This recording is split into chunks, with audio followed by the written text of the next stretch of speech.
come on. Serious suggestions, please. I'm not trying to write a thriller here. It's supposed to be an essay, you understand? An essay. That means facts and logic. Well, if it's facts and logic you're after, you shot yourself in the foot with your choice of research topic, didn't you? The Tatara Suna mystery. When so much remains unexplained, there's little to be objective about. Unless, of course, you restrict yourself to textual criticism. Yeah, well, this is my teacher's area of research. I can't change that. But it's fascinating enough without having to sensationalize it, don't you think? The strange location, the missing details, a mysterious person. I want to write my essay on something interesting, and I'm interested in getting to the bottom of all this. That's the only reason I came to you. Yes, you came to me, so all the more reason to take my advice. The fact is, it's the dramatization that will make people want to read it. There's no getting around that. Okay, but... Did one of them just mention Tatara Suna? But that's all the way in Inazuma! Is it just Paimon, or is it kinda unusual for someone in Sumeru to want to write a paper about that? Everyone here's just going about their business. Maybe it really is just Paimon. Guess people here are free to research pretty much anything. Great! Let's go find out what this Tatara Suna mystery is all about. All right, I guess I'll go with my textual criticism and your editorial direction for the first draft. I have a feeling that the missing Kabuki Mono will end up being the main focus of this paper. Ugh, if only we knew where to find that traveler. From what they say about him, this seems like the kind of thing he'd know about. Oh, you're the traveler, you say? Hey, what's with that face? Don't believe us? No, of course I believe you. Actually, I first heard about your great exploits when I was still in Inazuma. This is my first time coming face to face with you and your mysterious silver-haired companion. I couldn't believe my luck, and out of force of habit, I started, examining the evidence. Sorry. Oh, Sawada, for the love of... Sorry, we don't get out much, so our social skills are kinda lacking. Traveler, I hear you've helped many people a great deal and been to many places. Would you be able to tell us about Tatara Suna? Actually, we don't know much about that place either. In fact, we only came over here because we heard you talking about it and wanted to learn more. I see. My teacher chose this area of research as a personal challenge. He said it's difficult to get into because even Inazumans don't know much about Tatara Suna's past. But who'd have thought that... If you don't mind, I'd love to show you all my outline for the book I'm writing about Tatara Suna. Hold on, Sawada. Don't you think that's a bit of a deep dive for a first read? Well, fair point. In that case, please ease yourselves in gently by taking a look at Akaba's latest essay draft. Let me give you some background. This all started with the discovery of some records in Tatara Suna. The writings mentioned someone by the name of Mikoshi Nagamasa, who crafted a fine blade. But in the end, he threw it into a fire to destroy it, and killed his servant Katsuragi. Why? Well, no one knows. Apart from the swordmaker, his servant, and the one who wrote this all down, the records also mention a Kabuki Mono. This seems to be an Inazuman word for an eccentric stranger, someone who dresses funny or acts in an unusual way. That's right. Akaba's teacher has spent quite some time researching these events on the ground. This Kabuki Mono lived in Tatara Suna for a while before disappearing without a trace. And shortly afterwards, as Akaba mentioned, things got pretty ugly. So first this strange person goes missing, then a murder happens? Seems kind of fishy to Paimon. Yes, my thoughts exactly. So I helped out too. I asked everyone I could think of if they knew anything about what happened back then. And wow! Did I get lucky! Stop shouting! This part's important. I just wanted to make it stand out. It just so happens that a friend of mine works at the Government Records Office. He looked into it for me, and I can now confirm that all the aforementioned individuals did, in fact, live in Inazuma over 400 years ago. Even back then, Tatara Suna was already at the center of Inazuma's smelting industry. The man in charge was a government official named Niwa. Curiously enough, it seems like he went missing too.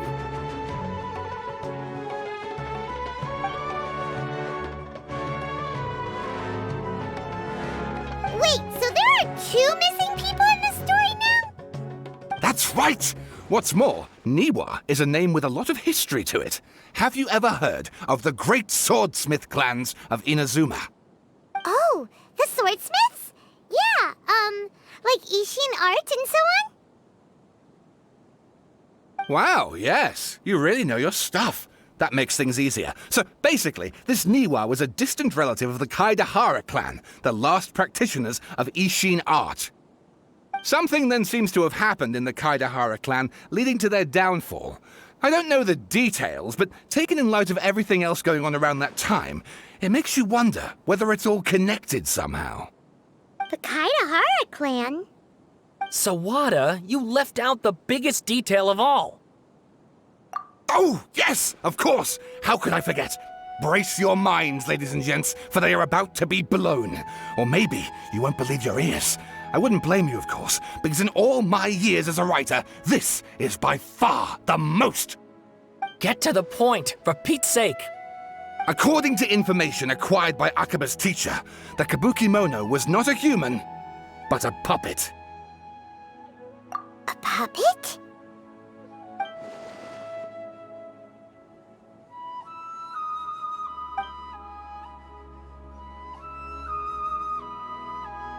Aha! Judging by the looks on your faces, you do know something after all.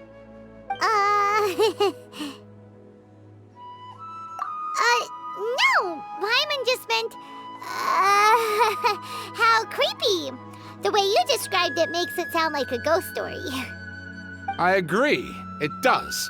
But considering that non-human races in Inazuma are by no means uncommon, spooky events are to be expected. And that's exactly what my book is about. Please, take a look.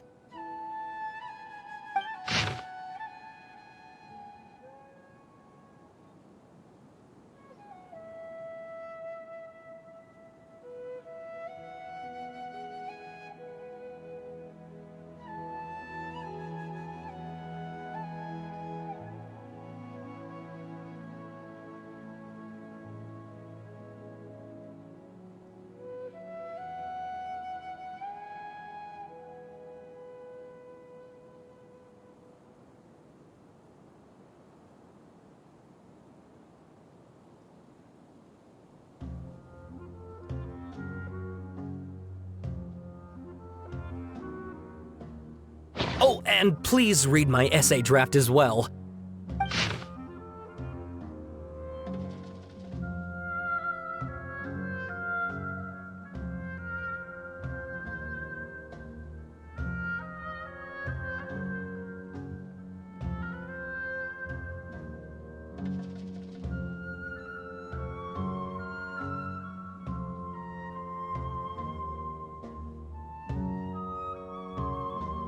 Sawada was encouraging me to follow his more creative approach, but I think essays should be grounded in facts. I don't think explaining everything away with mysterious forces will cut it. Oh, how about if I plug the holes in Sawada's narrative with political intrigue? Like, I could put a turf war between rival factions at the center of the whole series of events. Wait, you're allowed to just make stuff up? Pretty sure you've gone from essay to guessay there. Akaba, look. Your teacher has researched this extensively. I've reached out to everyone I could think of. Whatever information we have now is all that there is to know. This is as much detail as you're ever going to get. Besides, if there really was a political power struggle going on at anything like the level you seem to be suggesting, what hope would we ever have of finding out the truth? Good point. Okay, back to the drawing board, I guess. Give me some time. I need to find a new angle on this. We have some other stuff to do, so we'll have to say goodbye for now. Good luck with your essay! All right, thank you. If you find out any more info about all this, please do let me know. Thanks so much.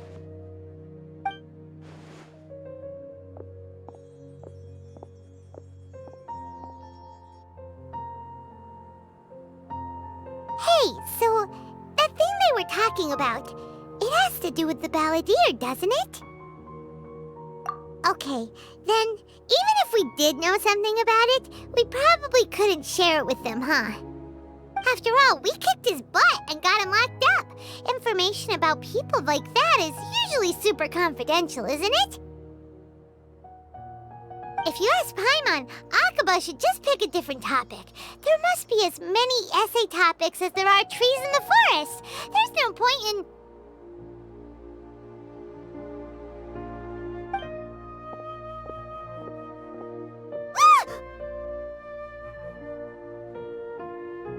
Hey, did you see that? He literally just went by, over there. It looked like... the balladeer! No, it can't have been. He got locked up. Oh, quick, let's catch up and see.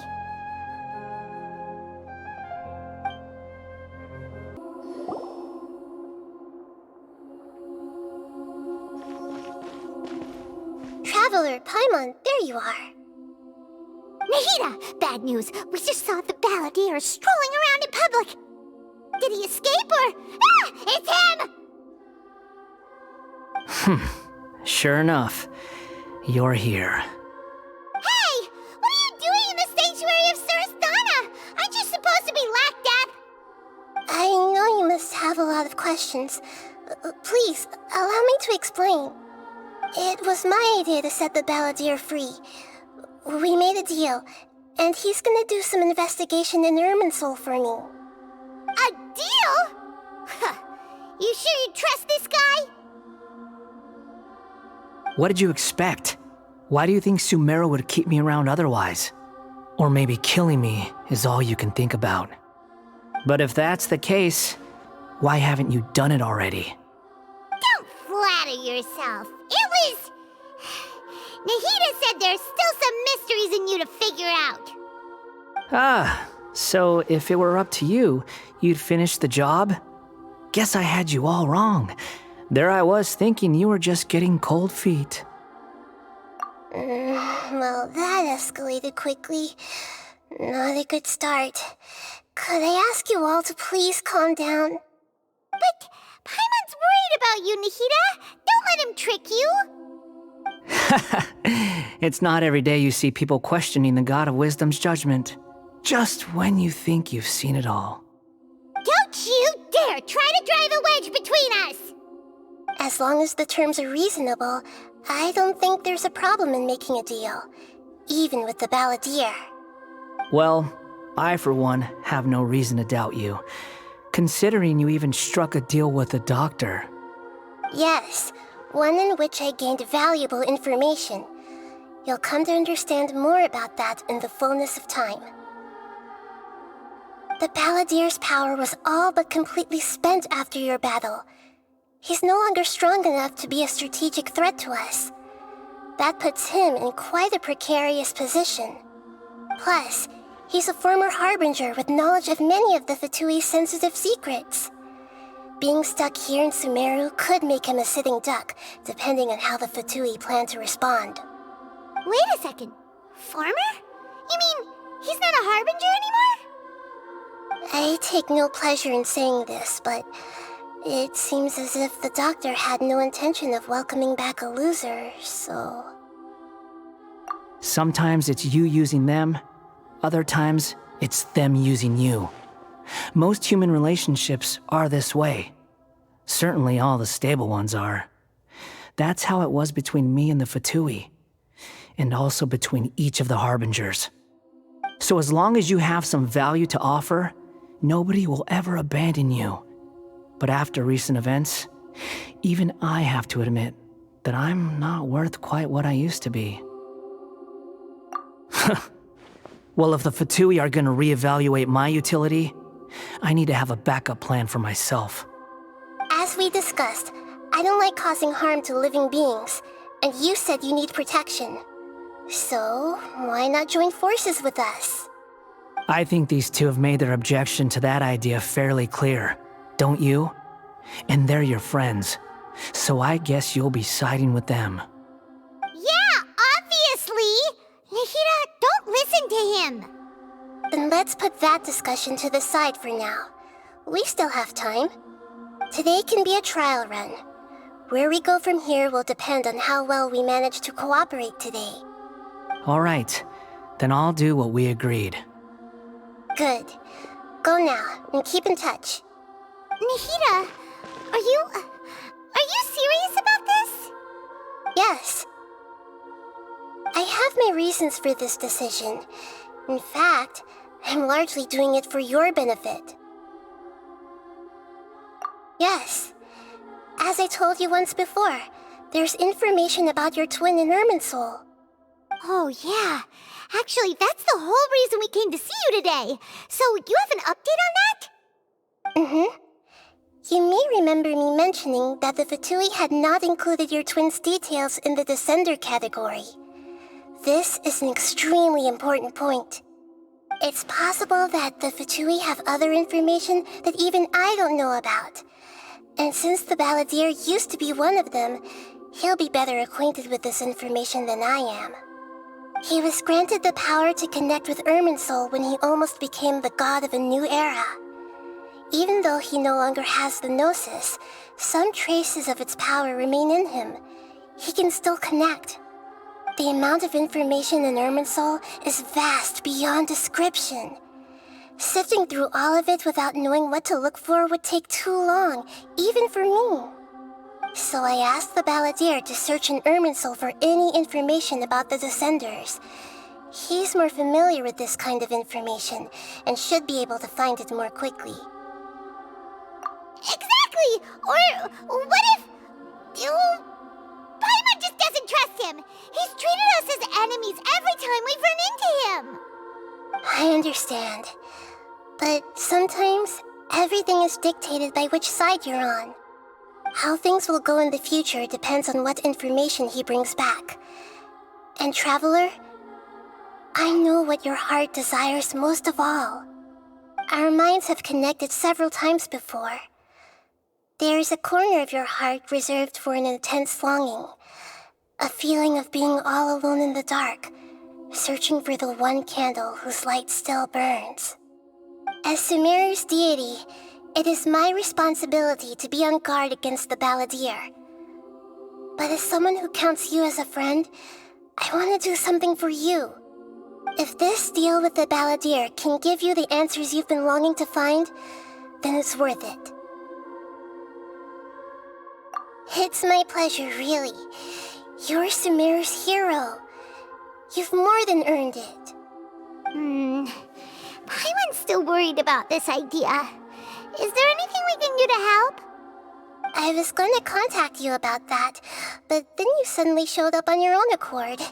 Seems like we have a telepathic connection. In fact, I was going to ask you to supervise the Balladeer on my behalf while he carries out the task I assigned. Even though he only has a fraction of his full power left, that's still a fraction of a former Harbinger. If you could accompany him, it would put my mind at ease.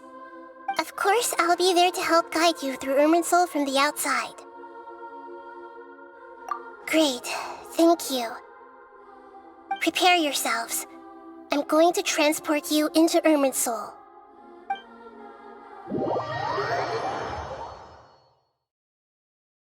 Wow, it looks pretty different here compared to last time.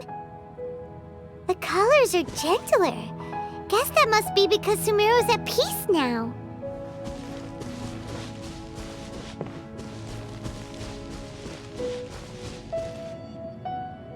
Look at that. Hot on my heels. You know, you didn't have to cut your catch-up short just to keep me company. Oh, but I guess you panicked when you realized that I might enter Irminsul ahead of you. Shut You're big, Jailbird. No way a prisoner gets to be so smug. I understand that prisoners have to put up with harassment from the guards. But right now, I'm on temporary release. So maybe you should think about backing off a little. Sounds like a successful rendezvous. I need to be quite clear about something. In a few moments, you'll be entering into the innermost region of Irminsul. It is an environment like no other, and the most important place in all of Sumeru. Unlike anywhere else, Irminsul's inner region consists exclusively of torrents of information. You must put aside your differences and be extremely careful as you navigate your way through. I know there are many grievances between you on both sides, but it is essential that you remain calm after entry. This is as much for your own safety as anything else. Fine. Let's call it truce. But only until this mission's over. Let's cut each other a little slack, shall we? We are going to be traveling together after all.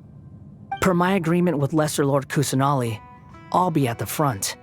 It's my job to lead the way and get rid of any obstacles in our path. All you have to do is keep your pretty eyes open and try not to fall behind. You sure are confident. Paimon will give you that. You make it sound like you're even more experienced at adventuring than us. If there are no further objections, I suggest we get going. Or did you need some time to mentally prepare yourselves? Ew! Ugh, the snark on this guy. It's unbearable. We can start now. Irminsul access granted. Initiating connection procedure. Is this a small sapling? Oh, darn it! Come on, let's catch up with him.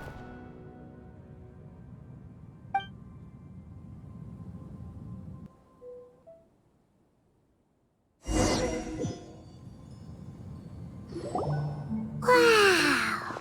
So this is the inside of Irminsul. Ooh, Paimon's never seen anything like this. And it feels like a sacred place. Irminsul is closely intertwined with the entirety of Teyvat. Every bit of information flowing here means something. Pick your jaws up off the floor. It's time to go. Why is it that Paimon just wants to do the opposite of everything he says? Lesser Lord Kusanali, we will now proceed to the heart of Irminsul. Can you still sense where the heart of Irminsul is? Yes. Permission to begin searching for information there? Permission granted. Go ahead. Let's go. Stay close. Don't go running off. Hey, so, say we did go running off in here. What would happen? What are you smirking at?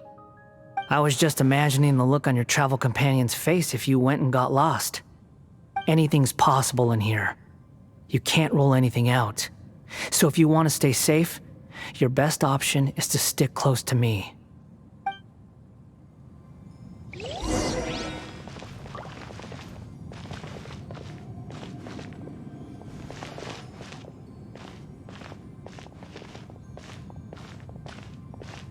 These sapling things have spread out. Those are all packets of information from inside Irminsul. Be careful not to touch them.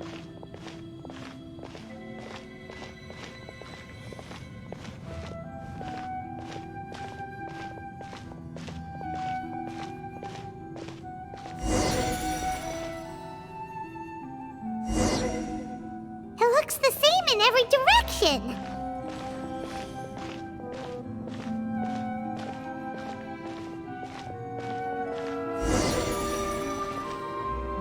No wonder he mentioned about getting lost. Huh. What do you know? He was actually telling the truth.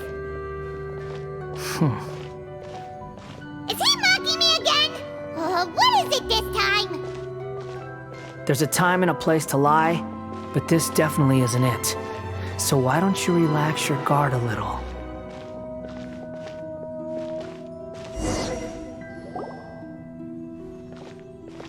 We're here.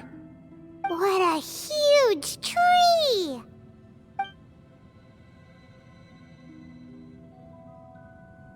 Lesser Lord Kusanali. Good, you made it. Are you ready? Ready when you are. Then please begin. Preparing to access cognitive currents. Establishing waypoint. The Balladier's actually doing what Nahida tells him. Guess he must want to stay alive.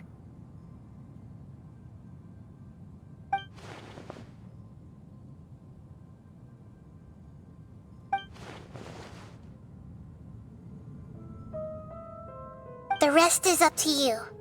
If you discover anything at all, make sure to share it with us. Will do.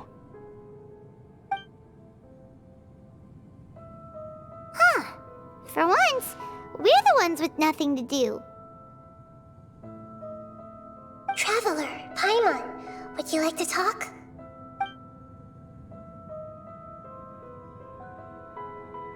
Yes, I've also invited Paimon to join. Huh? What the? We can talk to each other inside our heads?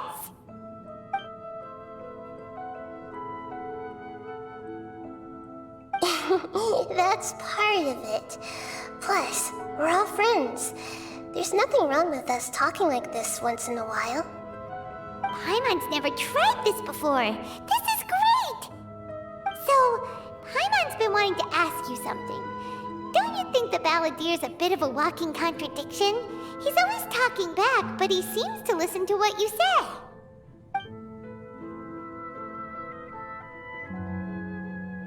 As I've told you before, there are still some mysteries for him to resolve. Things that are clear as day to me, but that he has yet to understand. Perhaps today will be the day that he finds some answers.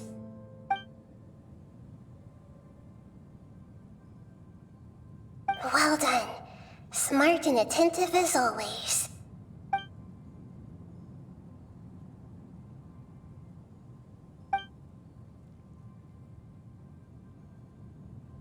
So, you made contact with that part of his mind. Well, it's true. Betrayal turned the Balladeer into the person he is today. Huh. Paimon thought nothing could get under that guy's skin. Turns out, he can get hurt and angry just like anyone else. Everyone has a history, Paimon. Even if you're a puppet created by the Electro Archon. Speaking of puppets, we ran into two people at the Academia today talking about an essay. Turns out their topic was about the Tatarasuna incident. Nahida, do you know anything about that? If you mean the mysterious events, the Kabuki Mono and so on, yes. I know about all of that. Really? Because from what they were saying, it sounded like lots of Tatarasuna's history is still unexplained. And most of the information we have now is just from people filling the gaps with their imagination.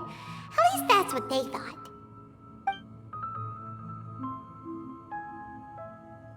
Oh? How interesting. Those two managed to deduce quite a lot through guesswork alone. So the Gese got it right? Well, they guessed right about one thing. Tatarasuna was sabotaged. Must be a riveting conversation you three are having. Funny how all the good ones happen when I'm not involved. What makes you think we're talking to each other? Don't insult me. You're having a private conversation without me. Obviously, I must be the topic of said conversation. Of course you do. You can't have your prisoner knowing too much. So, have you found anything yet? Still looking. Don't get your hopes up, though. You and your twin come from outside this world.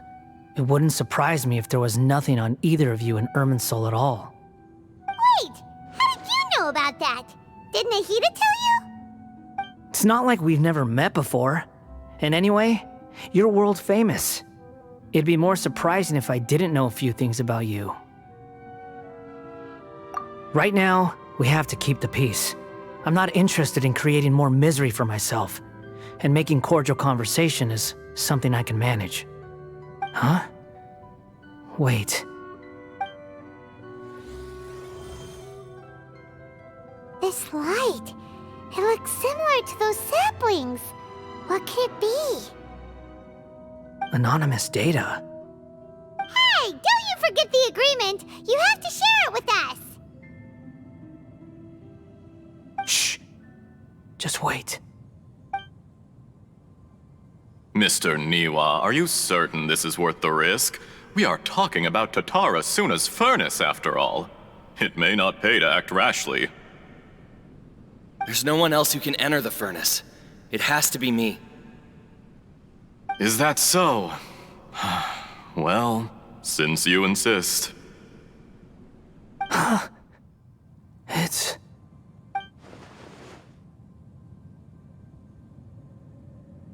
Whoa!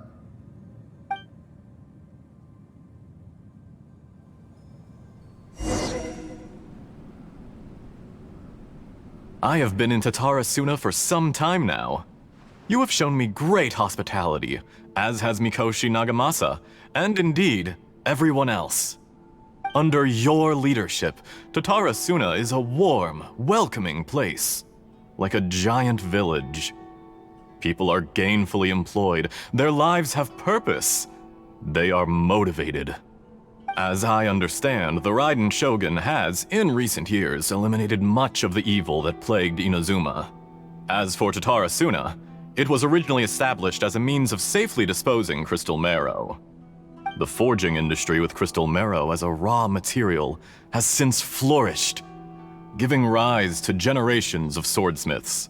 Some world-renowned, others unknown, all passing on their legacy. Skills, blood, dreams.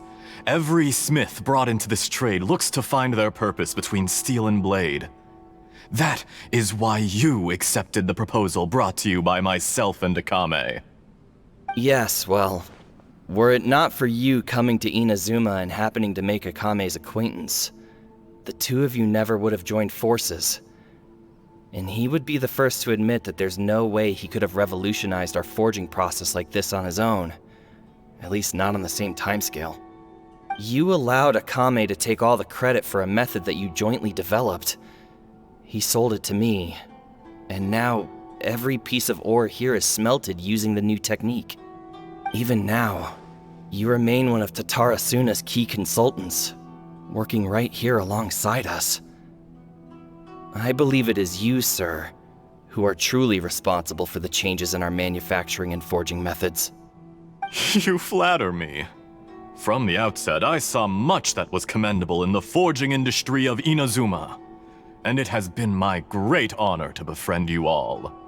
So you say, Escher. But is this really the truth? My good sir, what do you mean? I tried to resist thinking it was all connected, because I didn't want to speculate, and I didn't want to believe that things could turn out this way. What have we gained from adopting your new technology? Ominous black smoke? Mounting production problems? Worker fatigue and casualties are up and continuing to rise at an alarming rate.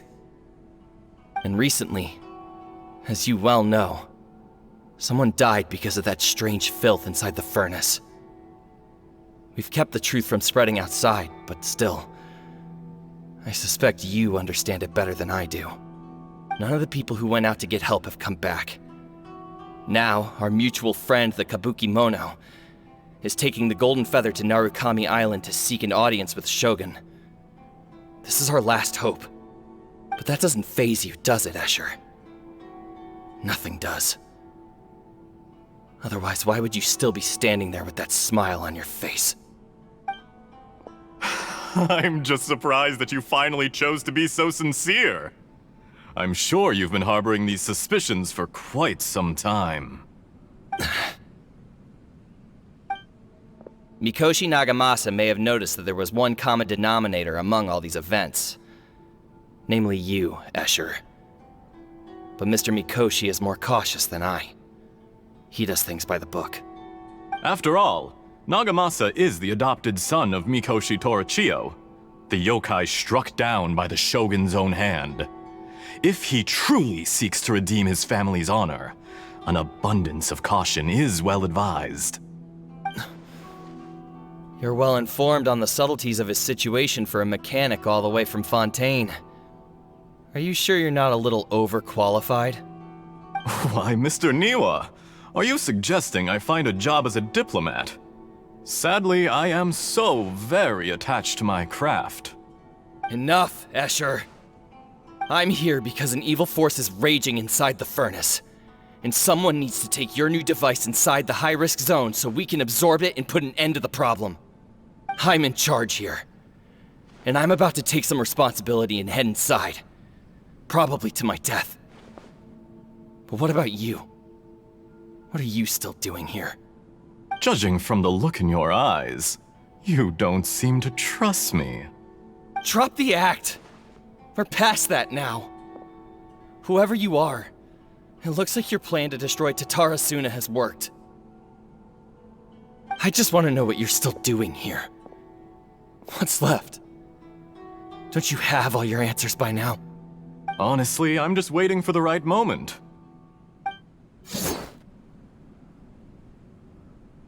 A moment like this, where you finish talking and I stop you from entering the furnace.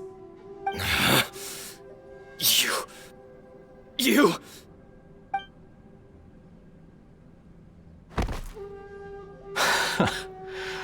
You're a little smarter than I initially gave you credit for. I thought I'd disguised myself exceptionally well, at least for the first few days.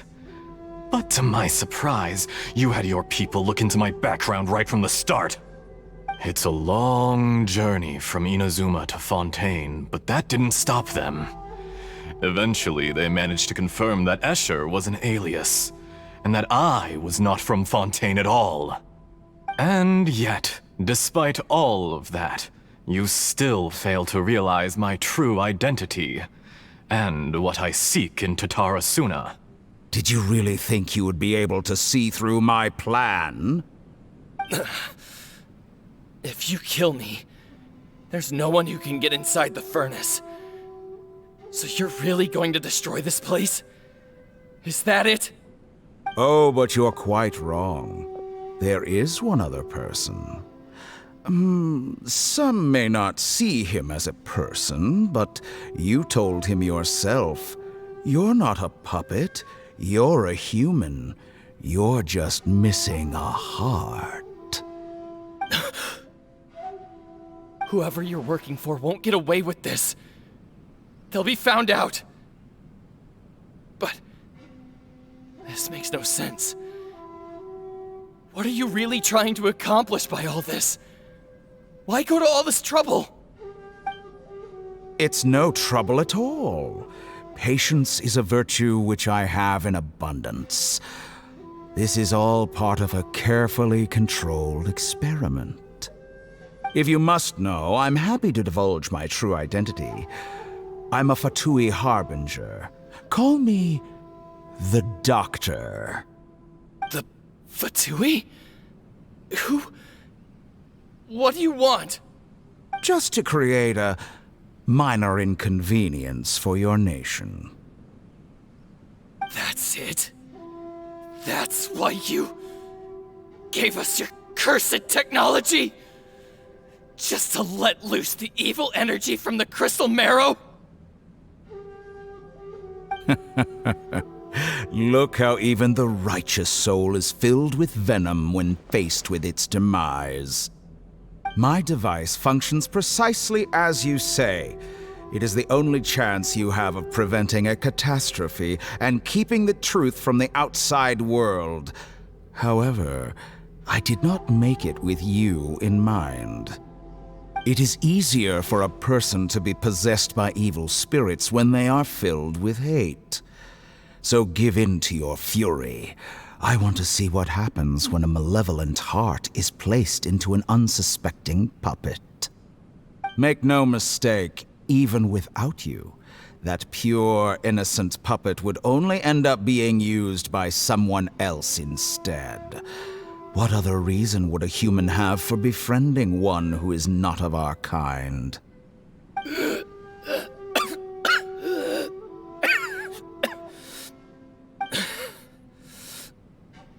If you give him my heart, tell him that both Nagamasa and I see him as one of us. He has nothing to prove to anyone. Because not everyone just wants to use other people. The only ones who think like that are people like you. What a beautiful way to see the world. It almost makes me feel a little guilty. Then out of respect for you, I shall redefine myself. Think of me as a monster or a demon, if you wish. At least this way your death is not a consequence of your own folly turning you into an easy target. You simply lost to something more powerful than you could ever hope to defeat. I say, Mr. Niwa, let's see what happens. Will your puppet friend become a human? No, that will prove quite impossible. Mr. Niwa? Already dead. What a pity.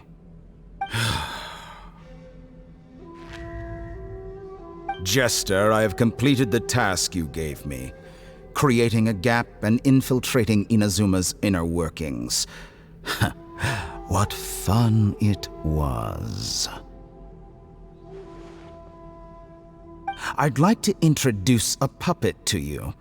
If he proves useful, let's make him our newest comrade. And if not, let's turn him to dust.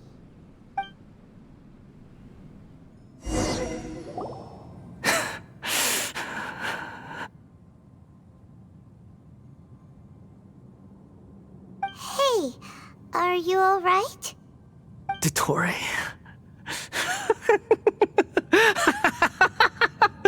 Dottore!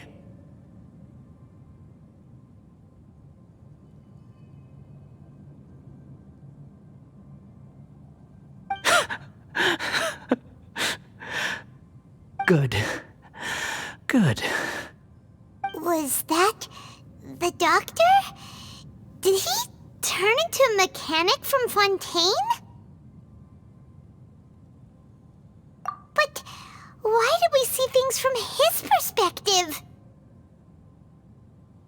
When I touched the doctor to confirm whether he'd eliminated all his segments, I read this memory in his mind. You have to admit, it must be the truth. Maybe so, but it means nothing. Does it? But this memory shows that Niwa didn't betray you. He never meant for you to be the one to take the device into the furnace. You know very well what that means. Even more so than I.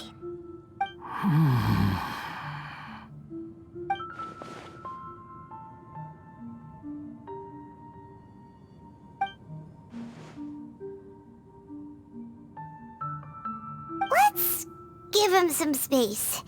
He looks really mad. Paimon doesn't want to be anywhere near him right now. We need to give him some time to process his emotions. Paimon's still confused about the Tatarasuna incident. So, the doctor was behind it, but why has that gotten him so worked up? Nobody has ever deceived you like that, Paimon. It's natural that you find it difficult to understand. Perhaps he needed to learn this someday. So now you have the complete picture. Katsuragi took the kabuki mono to live with the people of Tatarasuna. Later, the doctor showed up disguised as a mechanic from Fontaine. And that's when the trouble began. It was all a horrific experiment planned by the doctor. Everything he did was just to plant seeds of disaster in Inazuma that would bear fruit in the future. Of all the unwitting participants in the doctor's experiment, the balladeer became the main test subject. After the events you just saw in that memory, the doctor put Niwa's heart into the device and handed it to the balladeer. Then, he instructed him to enter the furnace and absorb all the filth caused by the smelting process. The load was far beyond what he expected, but the balladeer survived. He left the furnace in sheer exhaustion and said to the mechanic, "This device seems to have protected me. What's in it?" The mechanic answered, "Niwa fled this place for fear of punishment, but he left you a gift. He said it's the one thing that you've been looking for." He took it straight from the chest of one of his innocent servants. The mechanic removed the withered heart from the device as he spoke. The balladeer was stunned that such unthinkable cruelty had brought him the thing he'd been longing for his entire life. A heart acquired through cold-blooded murder is a cursed thing, but it had protected him from the filth. He thought Niwa had completely betrayed him, and yet this very betrayal had ensured his survival. Overwhelmed with anger and sorrow, the balladeer threw the heart to the ground and left Tatarasuna without looking back. Holy moly. So the doctor killed an innocent man and pinned everything on the victim? That's terrible.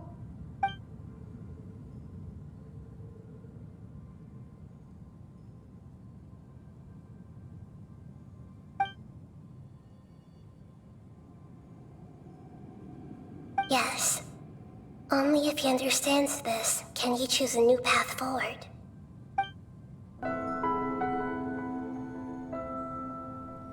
Shall we see how he's doing?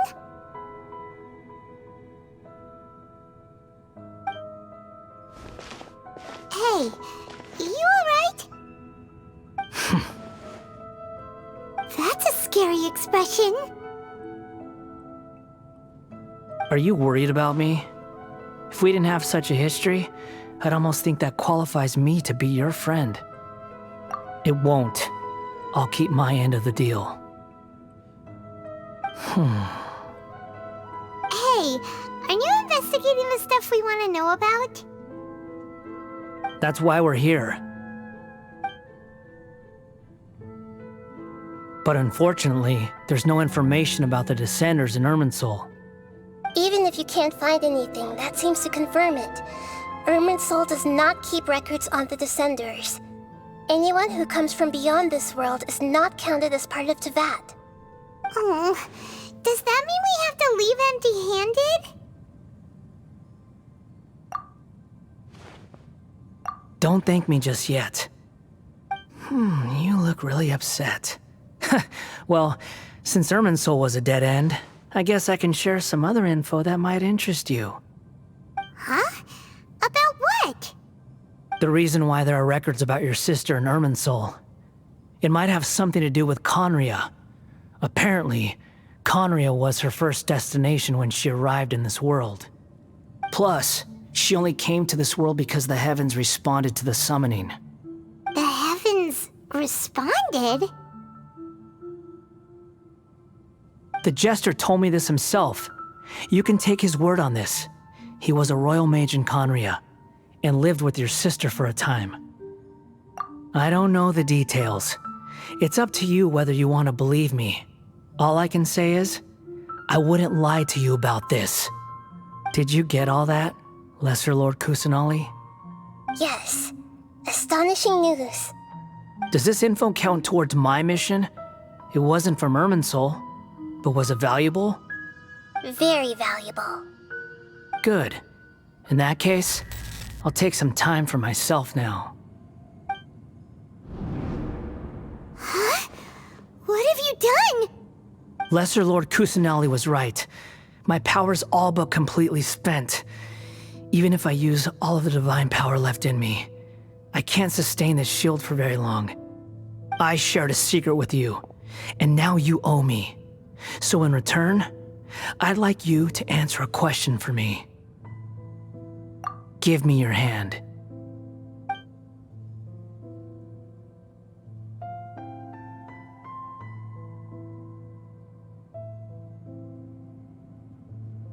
Can you hear my voice inside your head?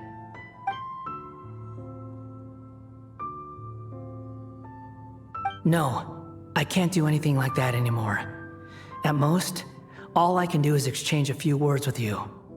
So tell me, in this world, is it possible to change the past?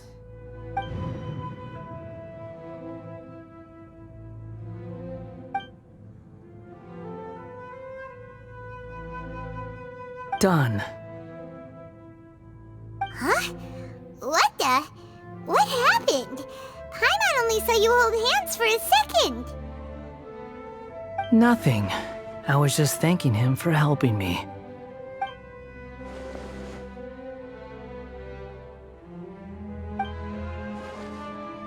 So long. I suggest you get yourselves out of here quickly. Where are you going? Hey, wait up! Didn't you say not to go running off? Fast reaction time. But I don't think we'll be seeing each other again. From this day forth, the names Balladeer and Kabukimono will cease to exist. Those who died in Tatarasuna because of me deserve another chance at life. Hey, Balladeer! Don't do anything stupid! You know, I never did like insects. Hordes of the puny things swarming together can be a real nuisance. And I enjoy nothing more than to stamp them out like the pests they are.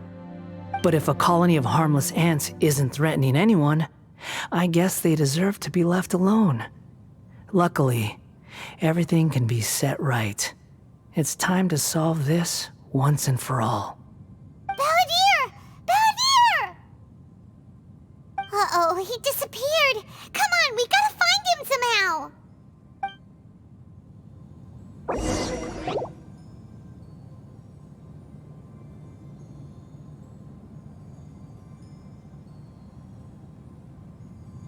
Oh no, he's really gone.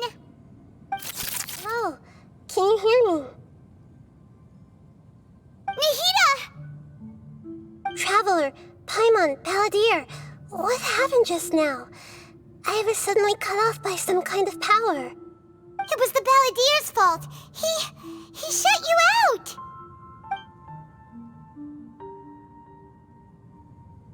I didn't think he'd be capable of something like that with so little power left. Did he keep some of his power hidden when he was defeated? Or did he achieve something beyond his abilities, and it took everything he had? Where the heck did he go? Ugh, it's all our fault. We were supposed to keep an eye on him. Sorry, Nahida. Don't be. It's not your fault. Please, let me handle this from here, even though I'm not sure I can solve it. We're running out of time. Follow my lead and get out of Irminsul as soon as possible.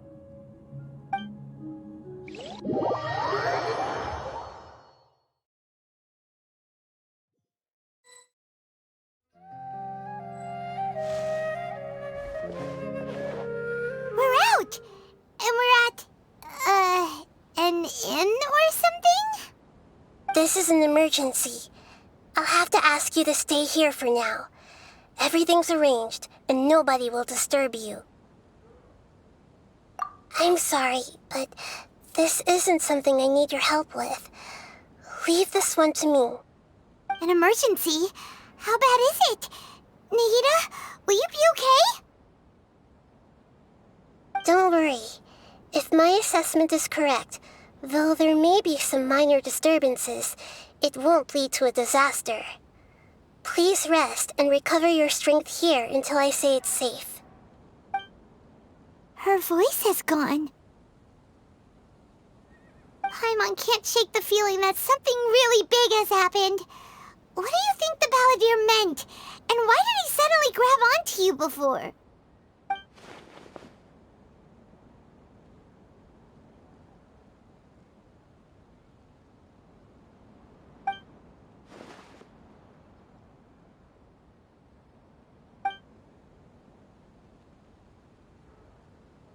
He wants to change the past? But Surely that's impossible! Right! You can't just rewrite history! All that stuff happened already in real life! It's like, imagine Paimon drank all the water in this inn. Even if no one was there to see it, Paimon would sure as heck remember drinking it.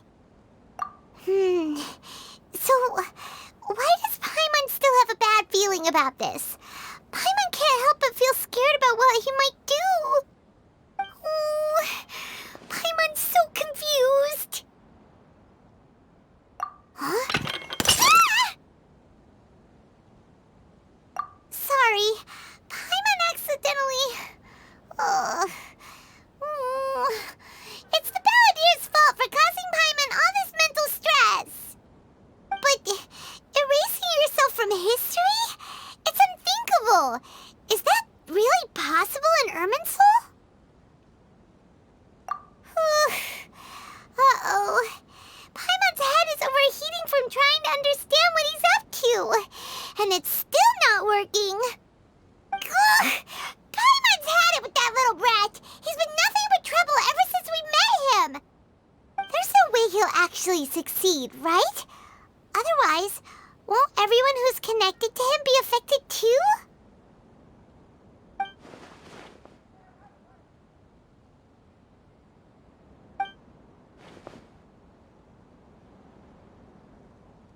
There's nothing we can do about it at this point. Hey, have you got any ideas on what we should do next? Seems like now there's nothing left for us to do but to go to sleep. But Paimon's still so worried. Paimon won't be able to sleep a wink tonight. So, how about, we list all our favorite foods to take our mind off things? Heck, if that doesn't work, Paimon's probably gonna collapse of anxiety here. Alright, Paimon will start. First dish. Munstack grilled fish. Oh, and chicken mushroom skewers. Tea break pancakes. Cream stew. Sauteed matsutake. And Dragon chili chicken. Almond tofu. Satisfying salad. Oh, also Adeptus Temptation. Golden shrimp balls. Triple layered consomme. Lotus seed and bird egg soup. And...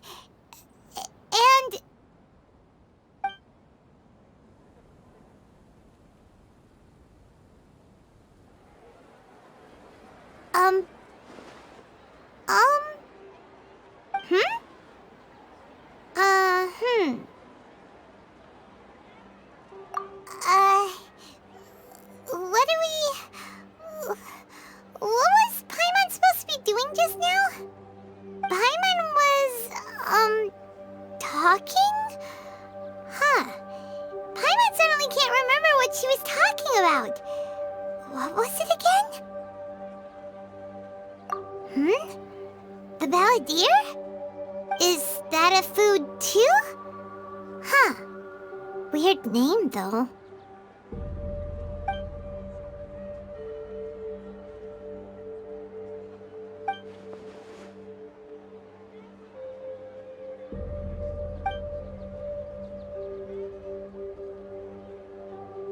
What's wrong? Your eyes are like saucers. Was it something Paimon said? So, the Balladeer. Is that someone's name? 'Cause it sounds like a nickname or something.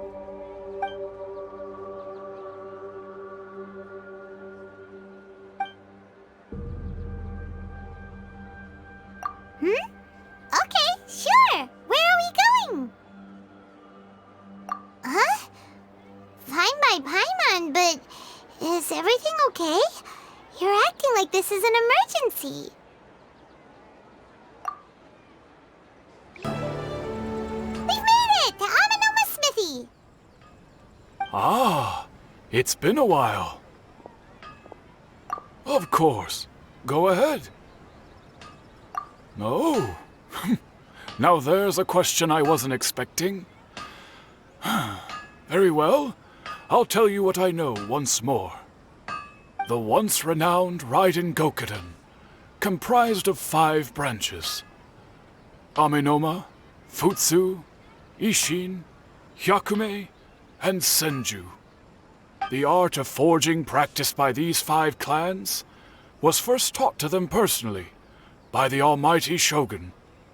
Over time, the 5 branches diverged from one another as generations of bladesmiths honed and perfected their craft until they became 5 distinct traditions.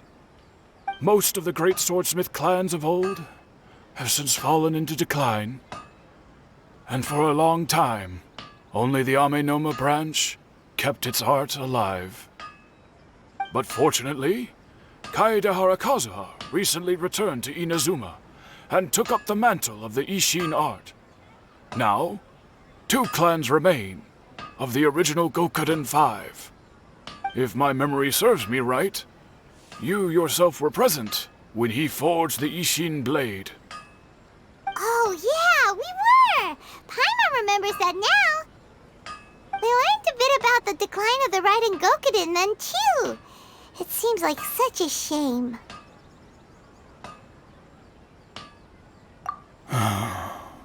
That, my friends, is a tragic tale indeed. In fact, this was not made known to me for most of my life. All these years, I knew of those great clans' demise, but never the cause. Only recently, when the question was on my mind, did I ask Kaedehara Kazuha about this. He told me that, as we are both heirs to a branch of the Raiden Gokuden, it was right that I should know the truth. There is no harm in telling you, but I must warn you. It is a dark and sorrowful tale. The Raiden Gokuden were the targets of a murderous rampage by a vengeful bladesmith. Vengeful? Why? 400 years ago, so I'm told, there was a catastrophic malfunction in Tatarasuna's furnace.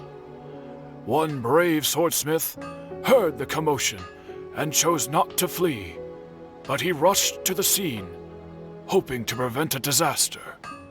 Tatarasuna was home to a state-of-the-art forging and smelting operation in that day, and overseeing it was the armory officer.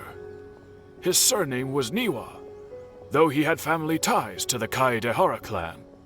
Knowing that they had just one chance to save countless lives, Mr. Niwa and the swordsmith leaped together into the furnace. The furnace quickly stabilized, but neither of them made it out. The smith's death, though heroic, dealt a devastating blow to his family's fortunes. His orphaned son was left to fend for himself, and grew up deeply resentful at the world. In his heart, the whole of Inazuma was culpable in his tragedy. He hated the almighty Shogun for her apparent indifference towards his father's death, and he hated everyone who had done nothing to try and save him. Powerless and destitute, the only legacy he had to pass on to his children was his hatred. Generation after generation bore this grudge, living in utter misery. Alas, if only the story could have ended there.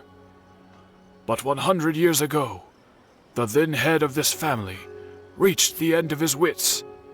He could bear their fate no longer, and yet he could do nothing to change it. Finally, he made a drastic decision to take revenge on the Raiden Gokuden.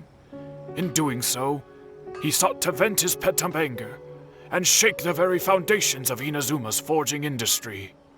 In his fury, he murdered indiscriminately, killing even bladesmiths from the Hyakume clan which he belonged to. His goal was absolute, the devastation of all of the Raiden Gokuden.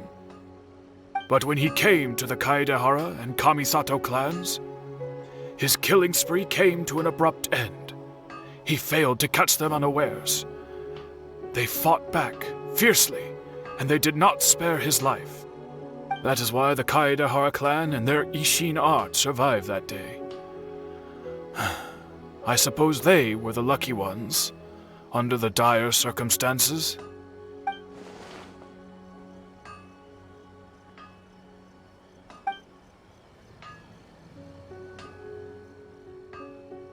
Was there anything else you wanted to ask? Kazuha? Why, yes. Just yesterday, in fact. We spoke for a while over some tea. He seemed well.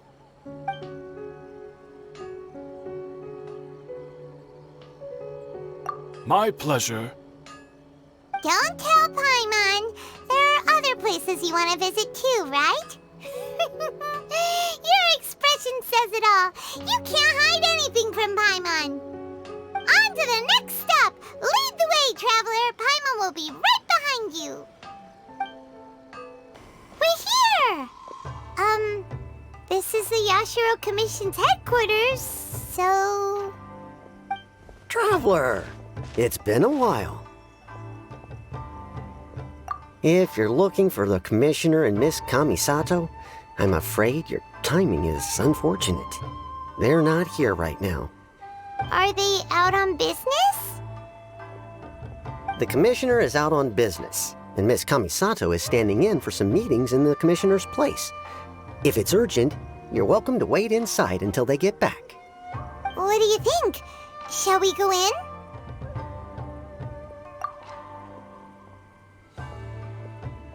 If it were anyone else, I couldn't allow it.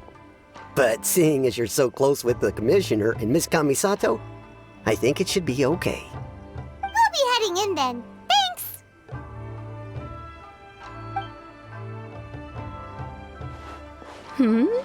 Hello, dears. Is there something you want to say? Of course, traveler. Yes, I know who you are. Miss Kamisato has told me about you. What would you like to know? Oh, they're both very well indeed. Lately, Miss Kamisato has been rather busy attending all kinds of meetings and occasionally paying visits to some local organizations on the Commissioner's behalf.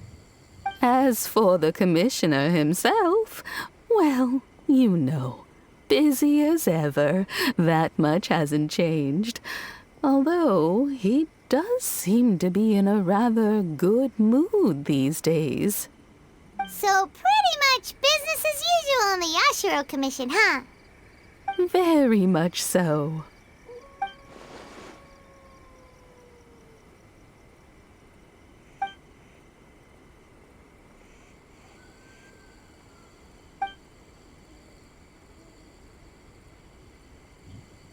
Well, got any more questions?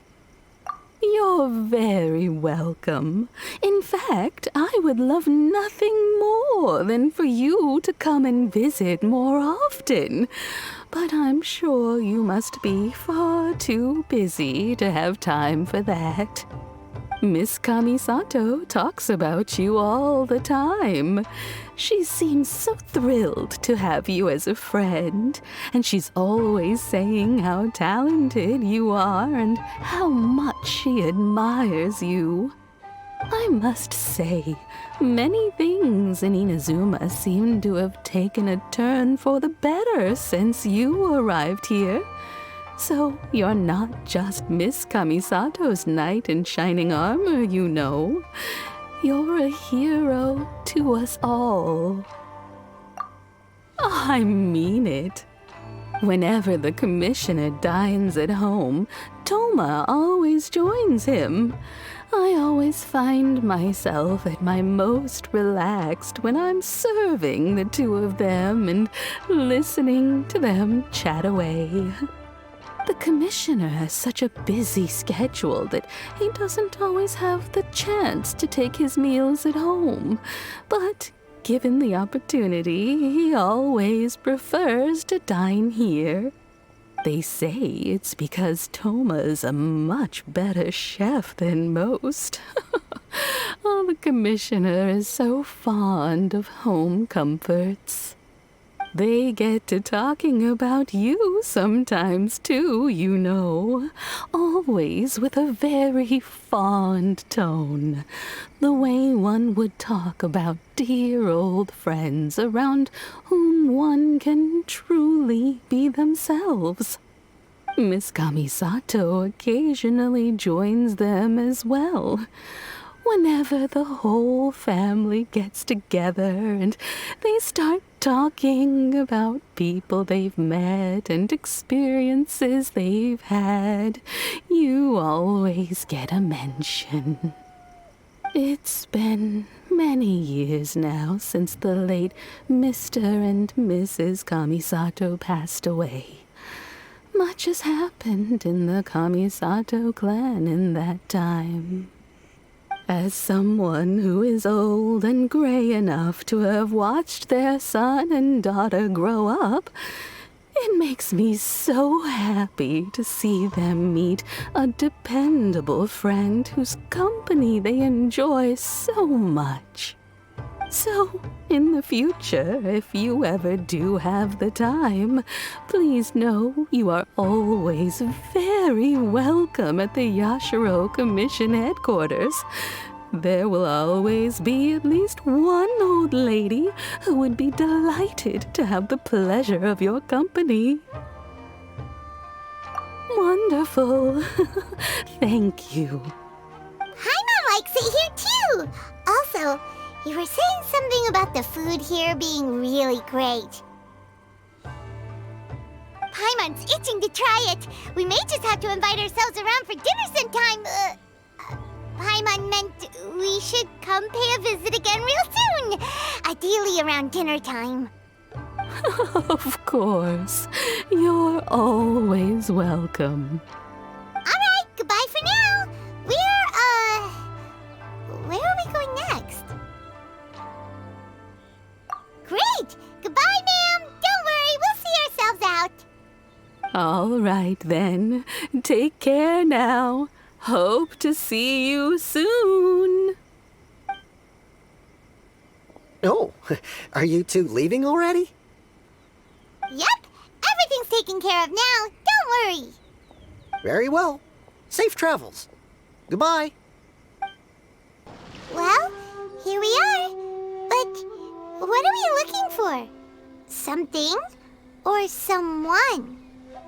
Do my eyes deceive me, or is that the Traveler and Paimon? Xavier, what are you doing here? I was in the general area, and now I'm in this specific area. There, that's me. So what about you two? We have some questions and thought you might be able to help. Certainly do. I've researched the furnace here in some depth. If there's anything you want to know, just ask away. Like the back of my hand? Make no mistake, I have been here a good many times before. Not only that, but I've met people in Inazuma whose families used to live in Tatarasuna years ago. They said it's all true, the history here. Oh, well, it's a long story, don't you know? The tale of Tatarasuna starts a long time ago.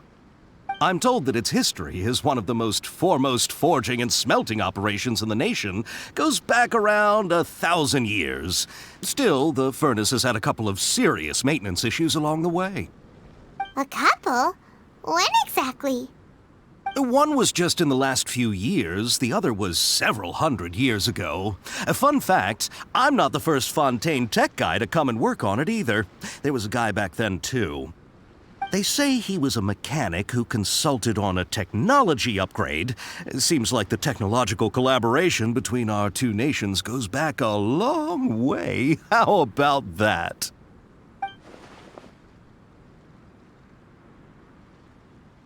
Hey, weren't you gonna ask Xavier something about Tatarasuna? Come on, ask already.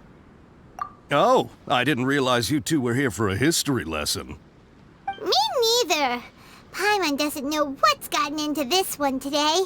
Feels like we've been preparing for a history exam or something. What brought this on? Did you just wake up today with a sudden burning desire for historical knowledge? Sure, go ahead. A kabuki mono? No, I can't say that I have. I do know the word, Inazuman for those eccentric types who always go around dressed to the nines. Just the sort of person that I'd like to meet, actually. But sadly, I've never had the pleasure, nor have I come across anything to do with a kabuki mono where Tatara Suna is concerned.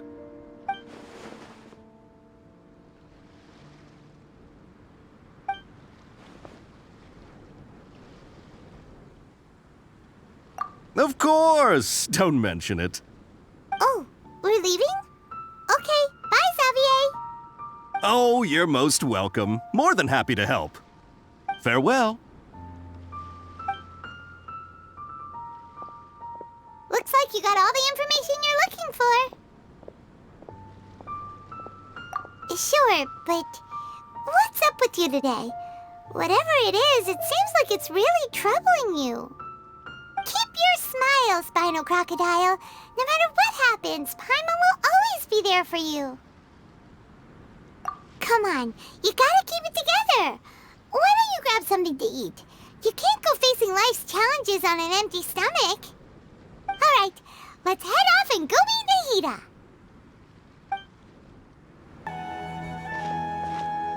Hey, it's them!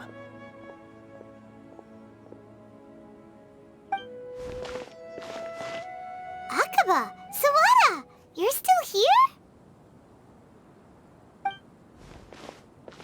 Indeed we are. If you have a moment, we'd love for you to join us once more. We have time. What do you want to talk to us about? It's the same topic we discussed last time. Obviously. Still looking for more info about Tatara Suna, huh? Should we join them?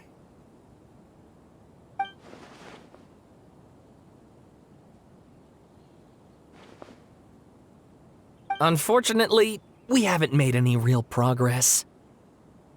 Huh? Oh, of course.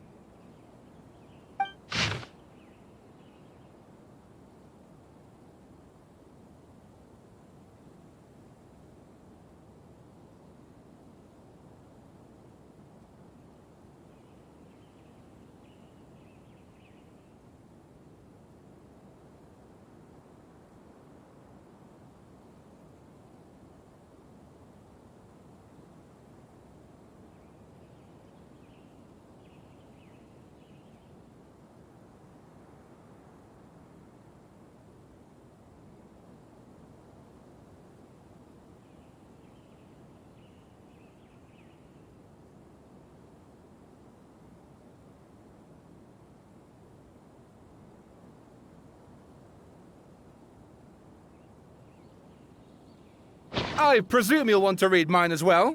Here.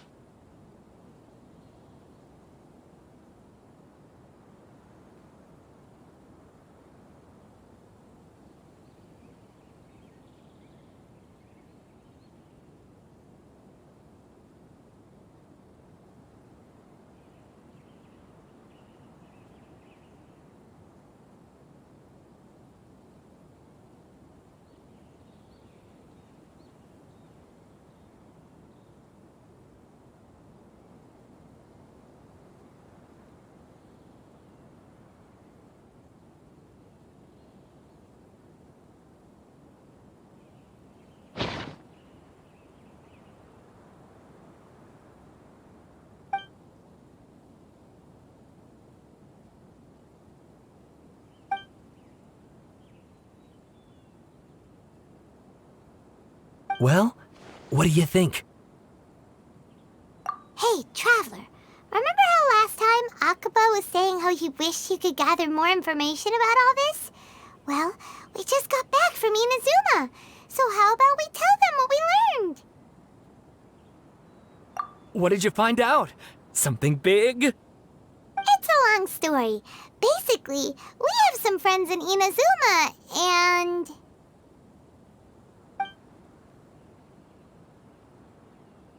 Wow, so many new details. Thank you so much for sharing that with us. Well, well. So it all comes down to one man's desire for revenge. Huh.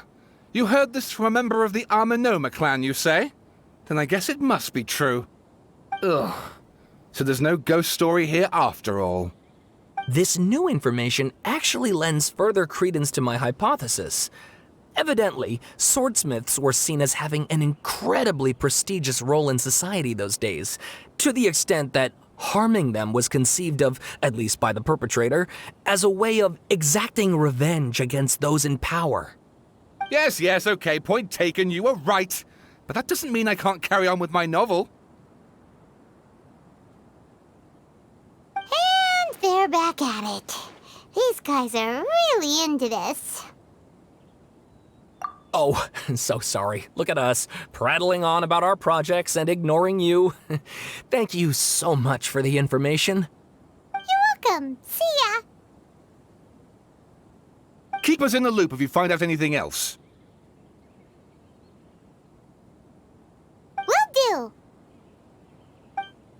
Nahida, we're here! Traveler, Paimon, how have you been? Ugh, where to start? Paimon hasn't had a moment's rest this whole time. That night, we ended up chatting and chatting until suddenly the sun was up. And then he decided he wanted to go to Inazuma. The Balladeer? It sounds like some kind of code name.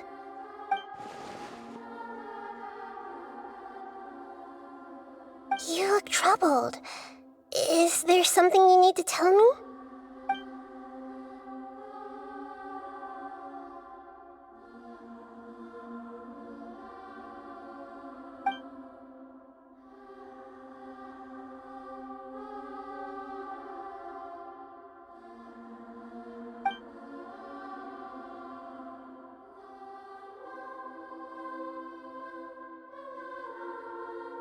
Traveler?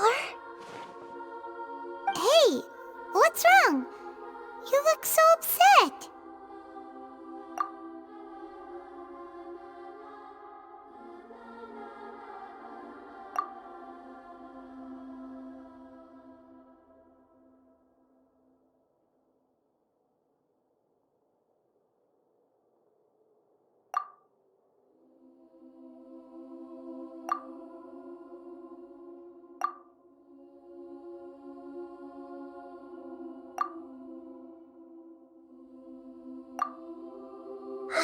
That's quite a story. So, this puppet known as the Balladeer erased himself from Irminsul, hoping that he could change the past. But how was he even able to do that? As the Traveler said, he very nearly became Sumeru's deity. Admittedly, I remember it a little differently. I don't recall finding anyone inside the machine after we defeated it. Nevertheless, it does make sense. If someone were to successfully erase themselves from Irminsul, the world would change to reflect the new reality. So, you believe this person really existed, and we just don't remember him because, well, because he literally changed the world? Yes. Theoretically speaking, it is possible to do this. But I'm struggling to imagine the kind of person who would dare go through with it. The Traveler comes from a world beyond Tevat. That's why there's no information about him in Irminsul, and it also explains why any changes to Irminsul wouldn't affect him. So if there's anyone in the world capable of retaining memories from a past that has been rewritten, it's you. It's quite incredible when you think about it. Paimon's having a hard time understanding this Balladeer guy's motivations. Why did he do it? I can only make inferences based on the information we've been given. As for what kind of person he was, only you remember that.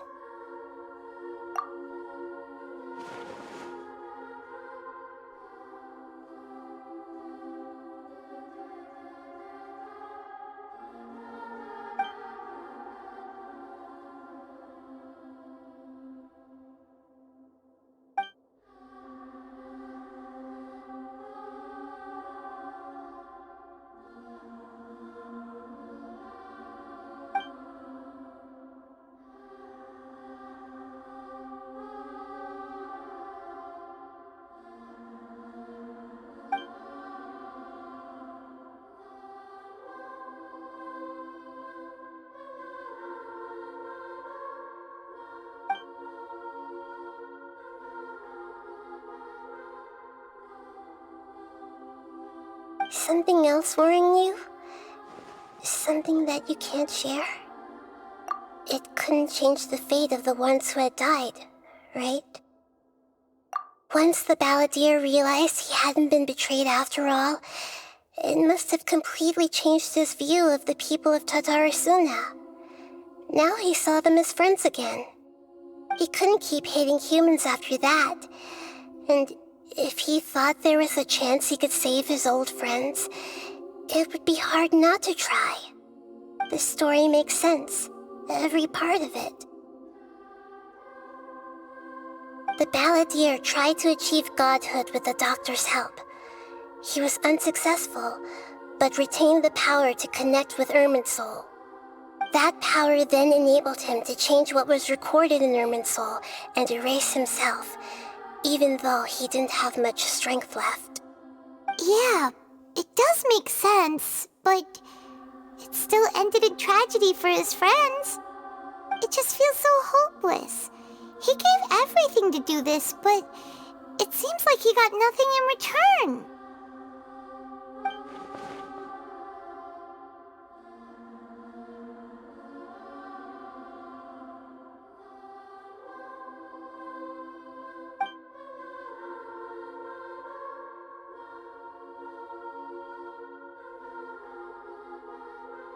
Please wait a moment. I want to check something. Found it. This should be the one. It turns out that I have a strange way of confirming everything he has told us. What is it? A record from a personal collection. It was tucked away in a corner.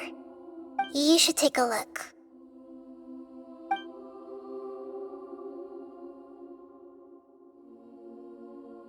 Is this a fairy tale? Who wrote it? I authored this record myself. Huh? You wrote a fairy tale that somehow has something to do with the balladeer? When combined with the traveler's narrative, it's clear that this story is an allegory. Everything in it is a symbol for something else. Hold on. So this record survived from the past? Yes. Any information about the balladeer or the kabuki mono in other records will have been changed. But I wrote this story in a way that means it was left intact. Changing the information in Irminsul changes to that. But Irminsul can't change information that was well hidden in advance. I guess I must have written this story as a backup before the balladeer entered Irminsul. That's incredible! What a great idea! And sending the traveler into Irminsul with the balladeer must have been a further precaution. I knew he'd remember everything. This story is abstract enough that it still resonates with the present information recorded in Irminsul. But if we connect all the different pieces together, the true story that emerges is the one he told us, the now erased life of the balladeer.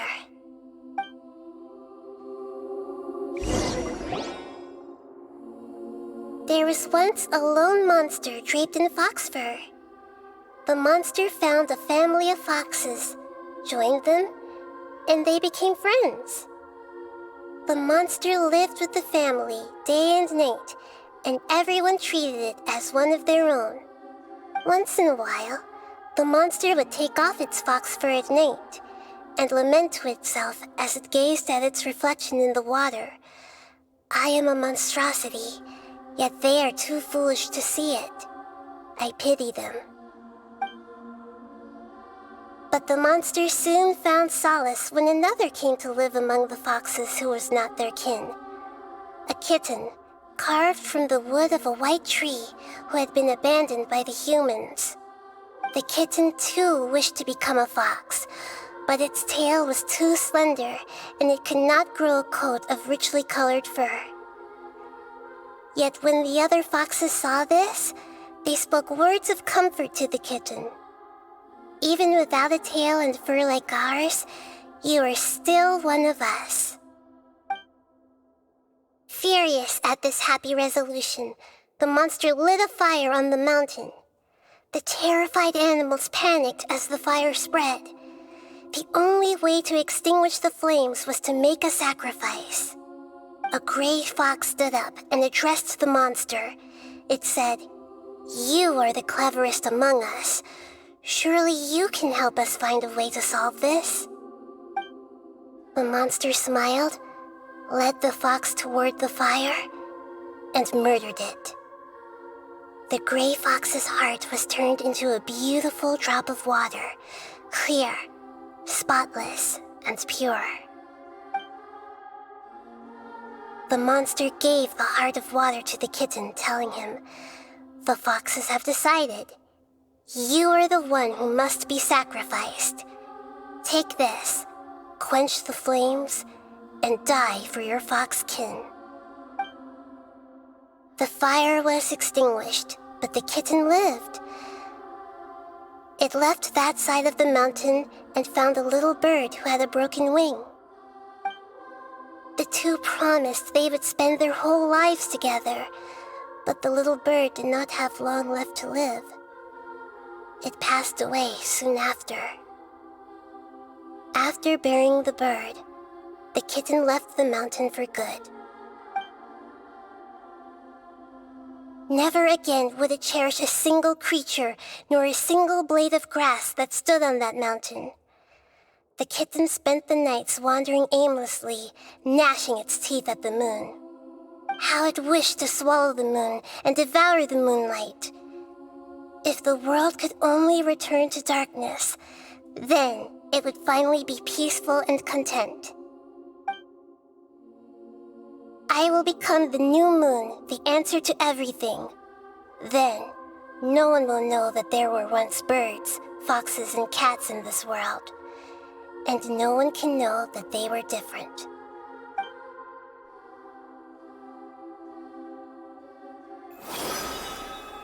We solved it!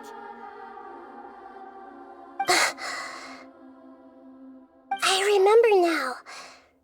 This is not just the Balladeer story. It is his very own memories. I made a backup so that it would be preserved no matter what happened. To become a god, he was experimented on and modified countless times. It was brutal torture, and the only reason he was able to survive is that he was a puppet. This memory was extracted from him by the scholars. Presumably, they kept it to have something to defend themselves with. Creating a deity was just the first step. Some of them wanted to be able to control it. That's why they backed up his memory for later use. I buried it deep inside one of my own dreams, and then hid it inside an allegorical story so that it wouldn't be altered. It's hard to believe that this person really existed, let alone that he tried to get rid of us on more than one occasion. Paimon has no memory of him at all. He completely vanished like a puff of smoke.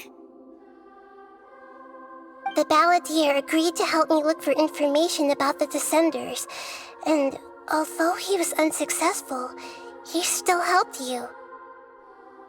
Before he vanished, he confirmed an important detail, that Conria was where your twin first came into this world.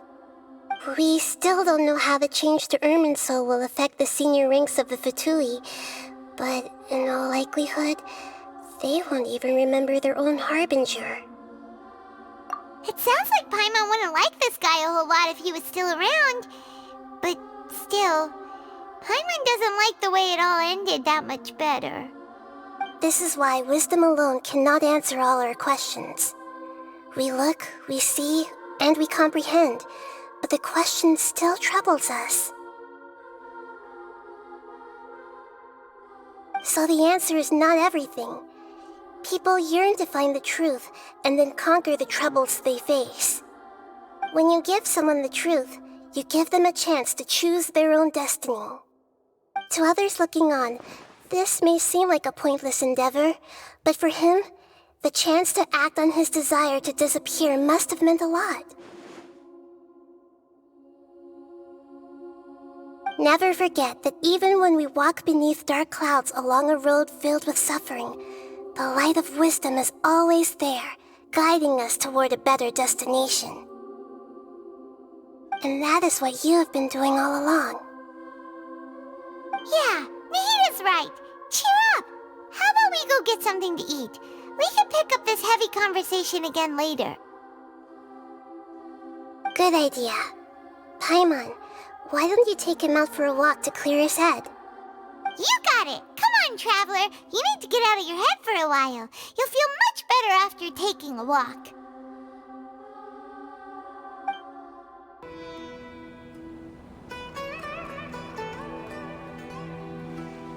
We're here! What should we eat first?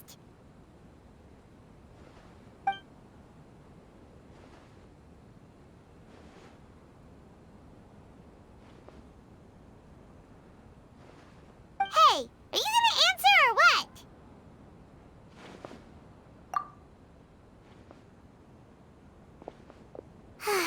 Alright, whatever you want.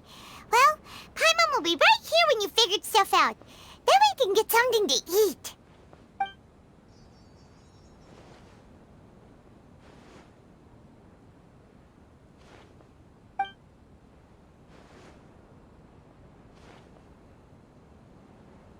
What is it? Have you figured it all out?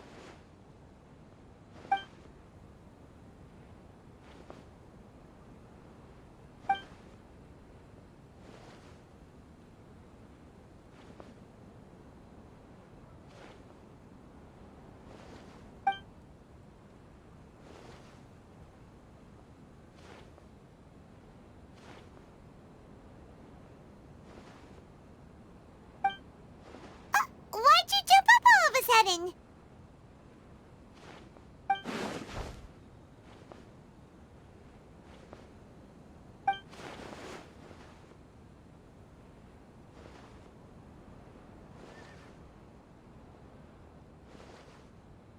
Excuse me, boss. There seems to be a small problem with the last bill. Look, here.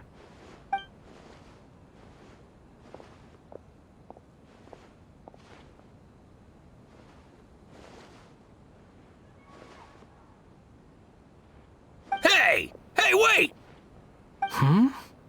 You mean me? No, not you. That kid! Didn't you see? Little rascal grabbed my last 2 fresh Sunsettias and ran off. Look, if you're gonna help out here, you can't keep spacing out, okay? What is it? Work's too boring for you? Or has the big city got too many distractions? I wasn't paying close enough attention. Sorry, boss. I think you're right. Maybe it's the city. It's so exciting. It can be hard to focus. Who's that guy? You know him or something? He's who? You're a strange one, kiddo. You say you don't want any money for helping out here, and then when I actually give you some work to do, you keep letting yourself get distracted. I don't want to take advantage, so I'm happy to pay you what I'd pay anyone else. But if you keep acting like this, pretty soon I won't be able to afford to. No, please. I mean it. You don't need to pay me anything. I'm just so thankful you agreed to take on an outsider like me. You're welcome, I guess. But I got bigger things to worry about. Look, we're all out of Sunsettias, and I promised the lady down the street I'd deliver a fruit bowl this evening. Leave it to me. I'll find some more. Just a moment. I'll be right back. Stop. I'm gonna level with you, kiddo. I've never met a worker who said they didn't want a wage before. And at first, I got greedy. Couldn't believe my luck. But I figured you'd start asking for something in return eventually. You don't want money. You don't take days off. And in your free time, all I see you do is wander around, taking in the sights. Are you a drifter or something? That's right, I am. We can talk more about that later. First, let me get those fruits you needed. Sunsettias, was it? I'll be right back. Hey, what do we do now? Okay, stay out of sight. Don't let him see you.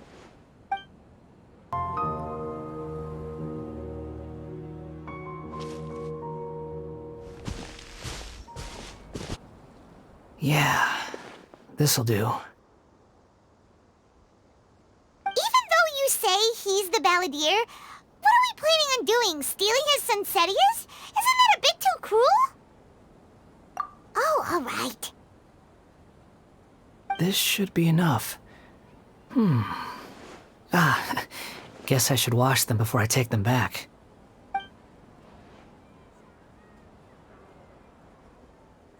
Huh? You two over there. Is there something I can help you with? He spotted us! You've been following me all the way from the city. I'd have to be blind not to notice. Have we met before? No, we haven't met.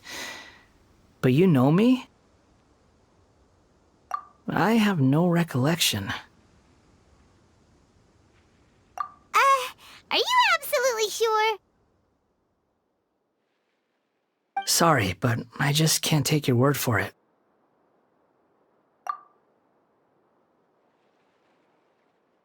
A puppet? What makes you think that? Huh? You were right! The look on his face! I guess you do know me after all. That is not something I share with a lot of people. Look, I'm just a wanderer. But seeing as you've gone through all this trouble to track me down, I'm sure whatever it is must be important.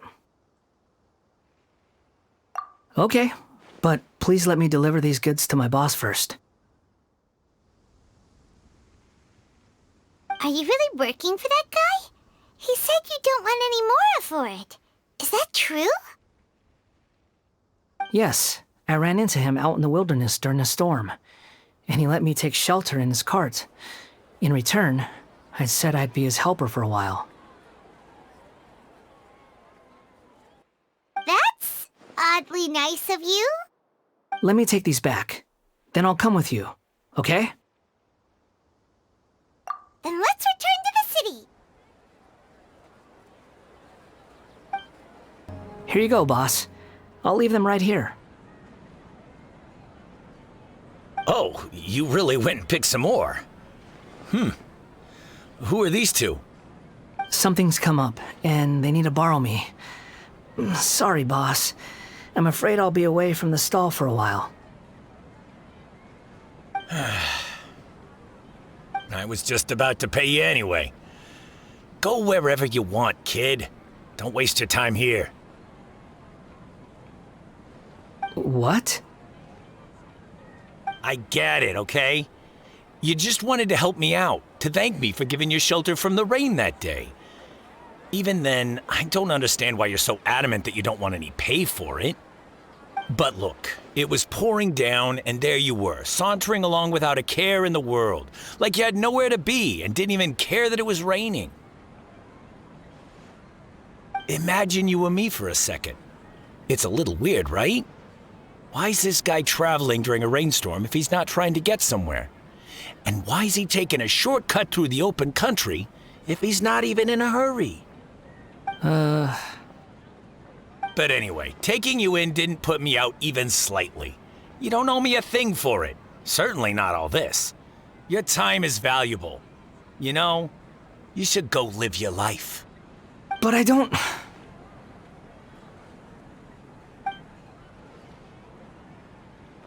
No, you're right.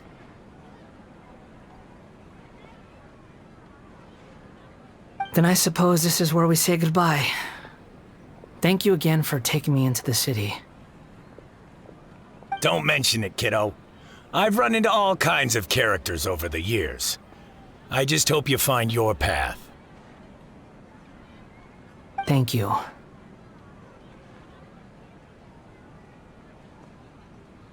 All right, done.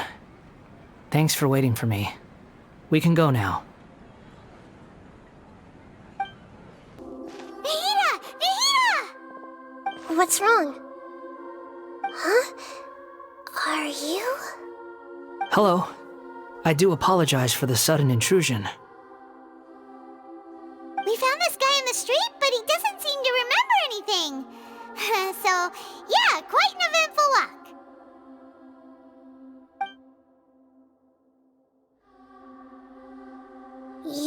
say that you are trekking across Tevat to train yourself. Many other Inazumans who describe themselves in this way call themselves Shugenja. Why do you refer to yourself as a wanderer? Well, it seems more relevant in my case. To me, it sounds like a plant with no roots.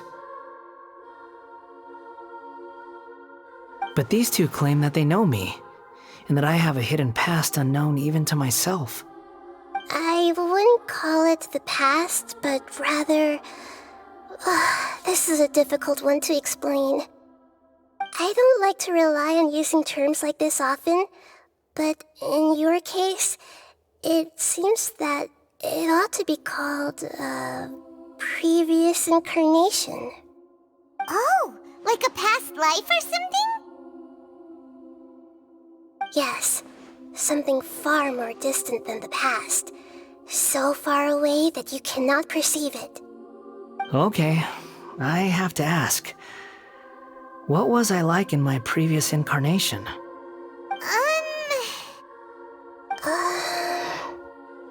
Oh, okay. I see. You want to tell me, but you can't bring yourselves to say it. Looks like I didn't have the most wonderful existence in my previous incarnation. If it's that difficult to talk about, I have no doubt it will be just as difficult to hear. But I'll be able to handle it. Please, tell me the truth. Is truth something you care a lot about? Yes. Then I'll be straight with you. In your previous incarnation, you did many things that would be considered evil. You nearly died because of what other people did, and many died because of you. As a non-human being, you hated gods and humans alike. You drifted from place to place, never able to settle, even where you found status and identity. You adamantly believed that you were missing a heart. Actions rooted in persistence sometimes bear bitter fruit. Sometimes, you have to let parts of yourself go, or you'll never be happy.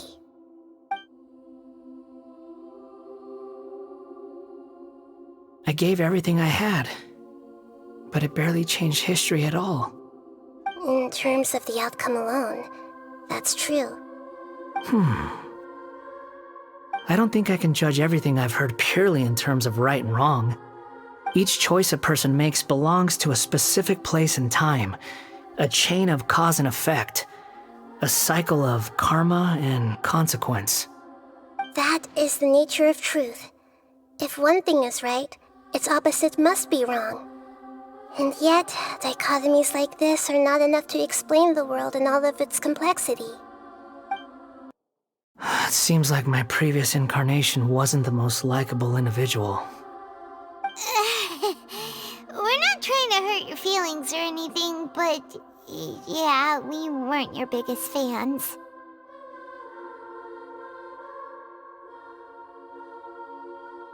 If we were enemies, why are you trying to help me find the truth? This is so frustrating! This guy's supposed to be our arch enemy, but now he's just some random stranger we met on the street! He's got so much to answer for, but we can't make him talk because he doesn't remember anything. What a weird situation. Lesser Lord Kusanali, as the god of wisdom, I trust that everything you told me must be true. Yes, it's all true. I can even show you the memories themselves, if you're willing. Please, I want to see them for myself. I want to experience my own transgressions. Even though it will cause your present self great mental anguish? I'm just a puppet, with no heart and no name. There is nothing in this world for me to cling to fill the void within me. Except maybe these sins that can never be undone. Very well. As you wish. Wait, shouldn't we go with him? This one's kind of on us for bringing him here. Don't worry. Whatever danger I might face, It's my burden to bear. Traveler, could I ask you to supervise him on my behalf? Oh, good point. Given your, unique situation, we'd better keep an eye on you. Understood. Thank you. Now, prepare yourselves, everyone. This looks like Inazuma. Right now, you're in a dream I created using information extracted from your memories. These memories will show you the raw truth, but be aware that enemies may react just like in the real world. Please be careful. Sounds like an immersive experience. It's a good thing we came along. You don't need to do this for me. I don't deserve your protection. We never give up halfway. Well, we had to once, but that was your doing. All right. Thanks. Wanderer, this is the Shake Pavilion. In your Balladeer incarnation, this is where the Electro Archon placed you after your creation. You had a great many memories here. Is that because this is kind of like his birthplace? You could say that, in a sense. You'll see why shortly. I hear footsteps. This place is huge. I can't believe the landslide didn't fill it in. I wonder who built it. The Crystal Marrow Miners? No, there's no way. Look at this exquisite construction work, and so well preserved, too. No mining crew would be capable of this. There's someone passed out on the ground. Who are you? You're awake. What happened? How'd you get stuck here? Are you injured? Not a scratch. And these fine clothes. Who are you? This man is Katsuragi, deputy to Torichio's adopted son, Mikoshi Nagamasa. He found the Balladeer in Shake Pavilion and took him back to Tatarasuna. And the rest is history. Well, it used to be. In the original version of events, Katsuragi was ultimately killed by Nagamasa. Let me get you out of here. Our people are nearby. Hang in there. During the Tatarasuna incident, Niwa was murdered by the doctor disguised as a mechanic. The Balladeer, then known as the Kabukimono, disappeared not long after. As the second in command at Tatarasuna, responsibility for what had happened fell to Mikoshi Nagamasa. But Katsuragi had sworn lifelong loyalty to Nagamasa after the latter had once saved his life. At Katsuragi's insistence, Nagamasa killed him to put an end to the Tatarasuna incident. Huh? What are we doing back here? Whoa, this is where you were born? It's pretty, but there's nobody here. I was abandoned, like you. I lived here for a while at first, but there's nothing for us here. We can't stay. Okay. I heard my mom and dad used to make swords, but the factory manager died, and then my dad got sick.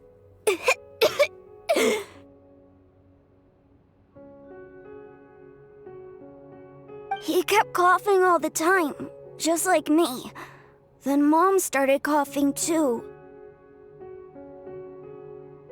But you can't. You promised me. Yup, we're family now. We're gonna be together forever and ever. This child didn't have a name. Or rather, the Balladeer didn't know what to call him. His father died before he could name him. After his mother died, the child stayed in their straw hut alone. Some of the neighbors helped to raise him. After leaving Tatarasuna, the Balladeer ran into this child who didn't have a name, just like him. They made a promise to live together. What happened to the child then?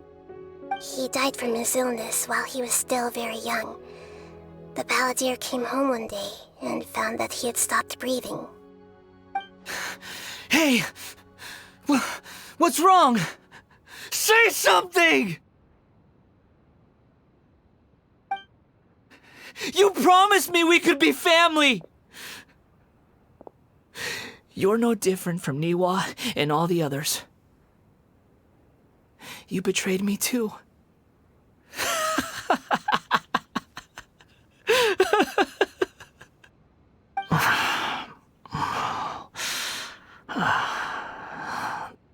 The voices have gone. It looks like the memory ends here. Let's keep going.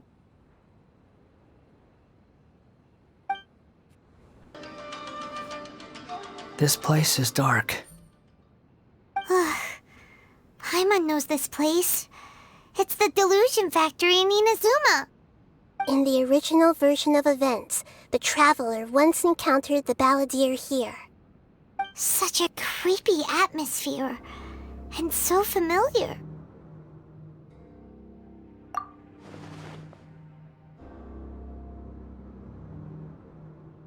Hey! Look over there! Well, well, my fair lady. Is this rundown factory and these incompetent fools all for me? Wow. You shouldn't have. Huh. What do you have to gain from belittling your subordinates? You might not want to admit it, but you are a part of this plan. Perhaps you find fighting in the Abyss to be a more meaningful use of your time? Oh, but of course, even this pales in comparison to being experimented on by the Doctor. What a sharp tongue you have. Funny how negotiating never seems to be your strong suit. For the task ahead, I suggest you keep your true feelings to yourself. Save your breath. I know what I have to do. I'm sure you think so, but I still think you need to hear it. Don't start thinking you're invincible, and don't let your emotions get in the way. Surely you're not worried about me. I just can't have you getting in my way. You and Child never fail to find ways to complicate things. I'm merely lighting a little fire in this chaotic nation. But you, being tossed out like trash, must make you want to destroy it completely. Do you remember the last time you were here? That was a lot of swordsmiths you killed. I'm sure the descendants of the Raiden Gokaden are still suffering the consequences now. Look at you. Oh, don't get so sentimental. Now, give that poor little tongue of yours a rest and stop pretending like you're above everyone else. Bye then. See you at the victory feast. Poor little tongue? She's playing with fire talking to me like that. Who does she think she is? Forget it. Someone might find me here any minute now. I should prepare to give them a warm welcome.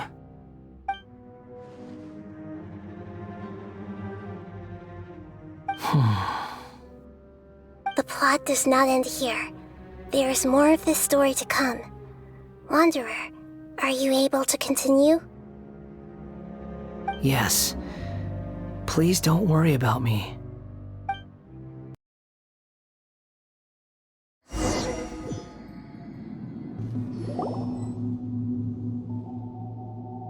Looks like we've arrived in Sumeru. Is that? Considering that Amorta's sage, Nafis, refused to join this project, I'll take part in the experiment in his place. Welcome. I look forward to a fruitful collaboration. When do we start? You seem impatient. You should know that becoming a god is far from a trivial affair. The biological transformation is a lengthy process. As such, I too would recommend that we commence as soon as possible. In the event that a successful connection is established, his body will become permanently bound to the machine, and he will be unable to move independently of it. Nothing worse than what I've been through before then, Doctor. You were the most resilient test subject I ever came across. Thanks to you, I was able to garner a great deal of information. Alas, after that, you were under orders to remain in the Abyss. We barely saw each other, and it became difficult to further refine the knowledge I had gained. That was gracefully worded. Ever wonder what they think if they knew that nothing matters to you, apart from your crazy experiments? I suggest you speak to me in a more respectful tone, Scaramouche. The mere fact of your utility does not make you indestructible. The doctor again? That was uncomfortable to watch. That person gives off a very sinister energy. It's normal for him to give you the creeps. He scares the bejeebers out of Paimon. Let's move on.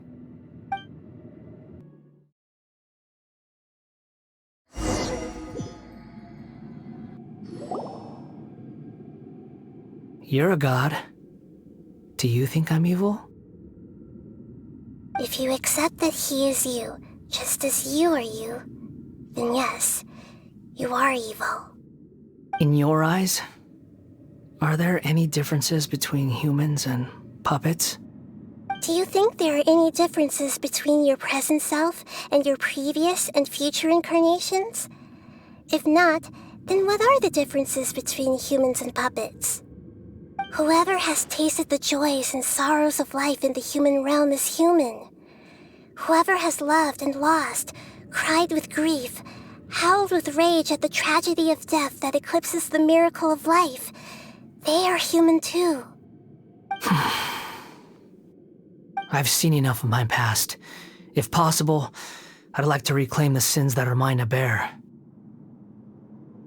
No matter the consequences, I won't run from blame or punishment. Whatever I am due, let it come to pass. Can you return my memories to me? Huh? But won't that mean you'll lose your current identity? I've always believed that human lives follow a set of rules, with each person being a collection of past experiences. As a puppet living in a human world, my life is subject to the same rules. Regaining your memories means reverting completely to your previous incarnation. All the emotions that you discarded will return to you. Are you sure you want to do this? I've lived with the void in my chest my whole life. My creator didn't need me. And ever since I awoke, I've just drifted from one place to the next. But then I met you. And I finally realized that reclaiming my missing sins might be my one opportunity to become my true self.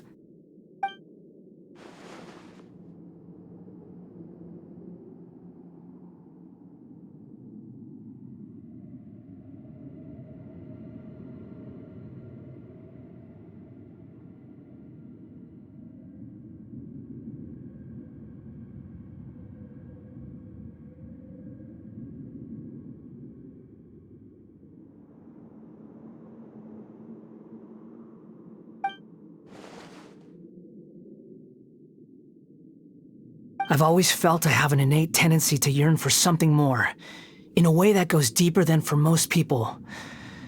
But for all my soul-searching as a Shugenja, I've never fully understood it. Looking at it now, it seems that I brought this curse upon myself. So I beg you, grant me this opportunity to gain a purpose, to change my destiny, and end my wandering. Very well.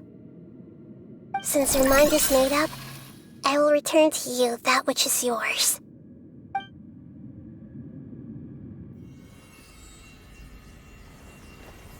You have made your decision. Now, take this.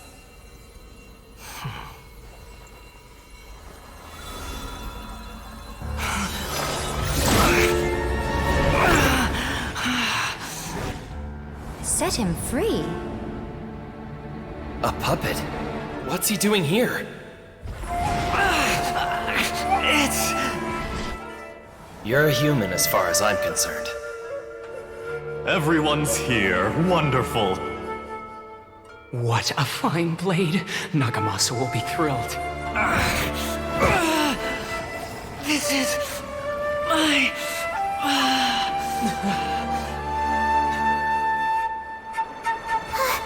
Is he alright? No way!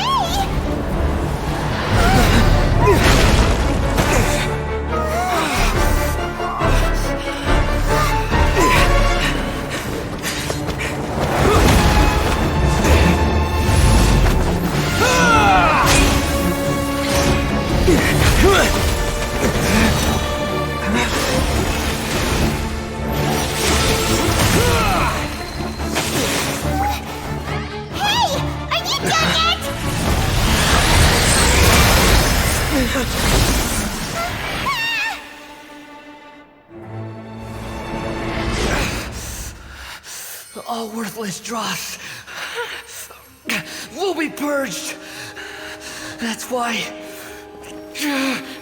this won't be the end.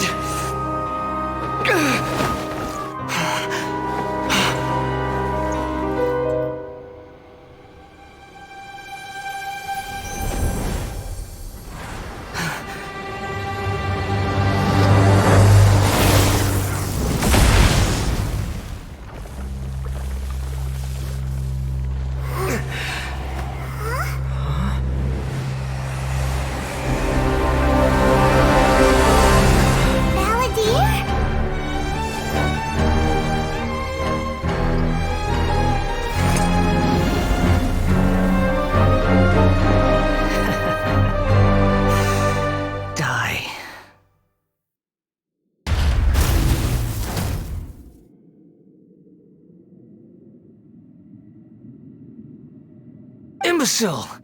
Get out of my sight. It disappeared. Did we win? What did you expect? I'd never lose to that. There's the tone of voice again. You're definitely back to your old self. Wait, but it was you inside that thing too! What have you got to be smug about? Sorry. I'm harsh on myself and everyone else. Just the way I am. You sound like you're concerned about me.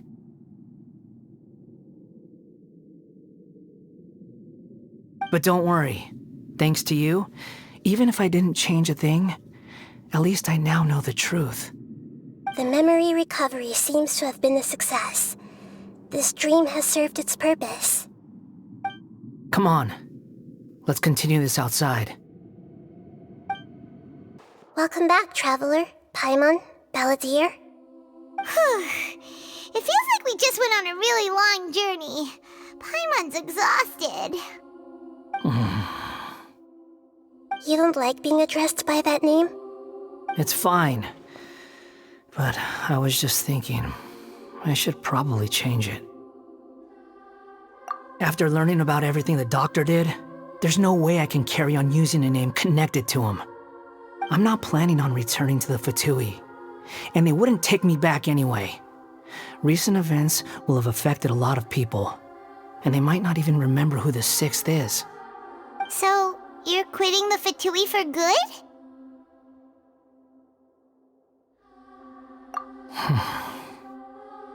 It's like you said, Lesser Lord Kusanali. Everything may look futile, but it wasn't completely meaningless. At least I made a lot of people forget about me. But that doesn't mean your own past has disappeared. Of course.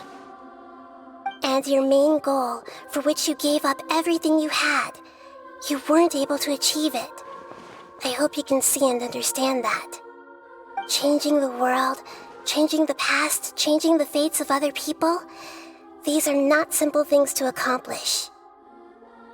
What you are looking for is complete annihilation. But this is just a fantasy. Even if the Balladeer is removed from existence, the world will not heed your will. Indeed. How ridiculous. Do you regret doing all that when you've gotten so little in return? Even if I'm completely worthless, There's nothing in the world worth regretting. Lesser Lord Kusanali, you purposely left that information in Irminsul, didn't you? Yes, and I took pains to make sure that you'd acquire that information naturally. Why would you go to such lengths? You trying to win me over too? In all honesty, your past experiences have made you a useful asset to Sumeru and to me. Winning you over was indeed a part of my plan. But before that, I wanted to tell you the truth about your past. If all I wanted to do was use you, then I'd be no different from the doctor. Very clever. I guess you could say that's one of my virtues. Utility to others is what gives me worth.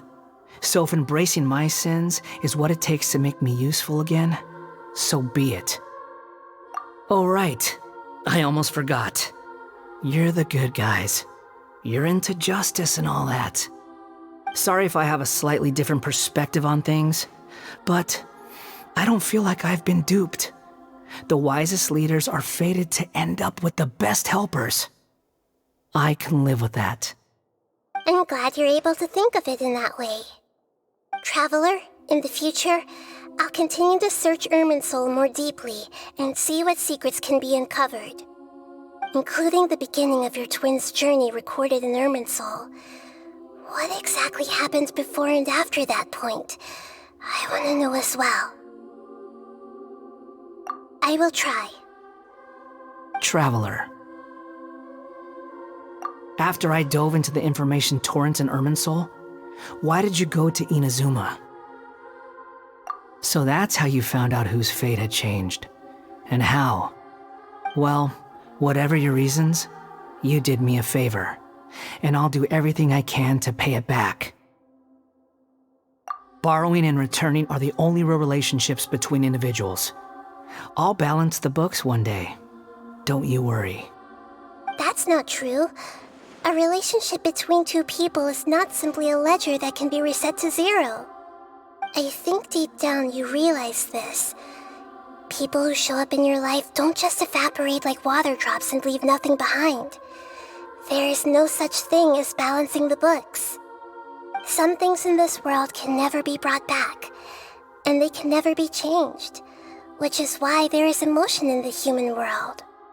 Everything that you feel is real and lasting, and whatever is missing in you will not be made whole. To be human is to live with imperfections. You can choose whether or not you want to be human. But humans can't live without a heart, can they? Anyway, I gave up trying to become a human a long time ago. You understand what pain is perfectly well, even without a heart. You're just bearing your feelings. The past is set in stone, but you can keep moving on. And the longer your future lasts, the shorter your past will become, until one day, it is but a tiny fraction of your life. Sounds like you've got a future planned out for me. Everything's ended up being pretty darn complicated. Paimon doesn't even know where to start, but the most important thing now is that you need to follow Nahida. Otherwise, all our efforts will have been for nothing.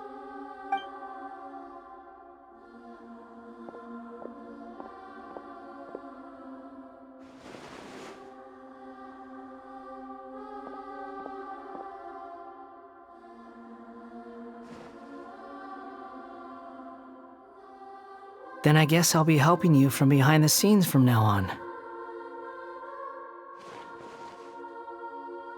I'm glad that you've accepted our proposal. Why don't you choose a new name to celebrate? Ooh! Paimon wants to pick an ugly nickname for you, too! Why? Because Paimon still doesn't like you that much. Then I hope we don't see much of each other in the future. A name is life's first gift. You didn't say it out loud, but I know that's what you're thinking. The Traveler and Paimon have helped you a lot. If you can't decide on a new name, maybe you can ask them for ideas.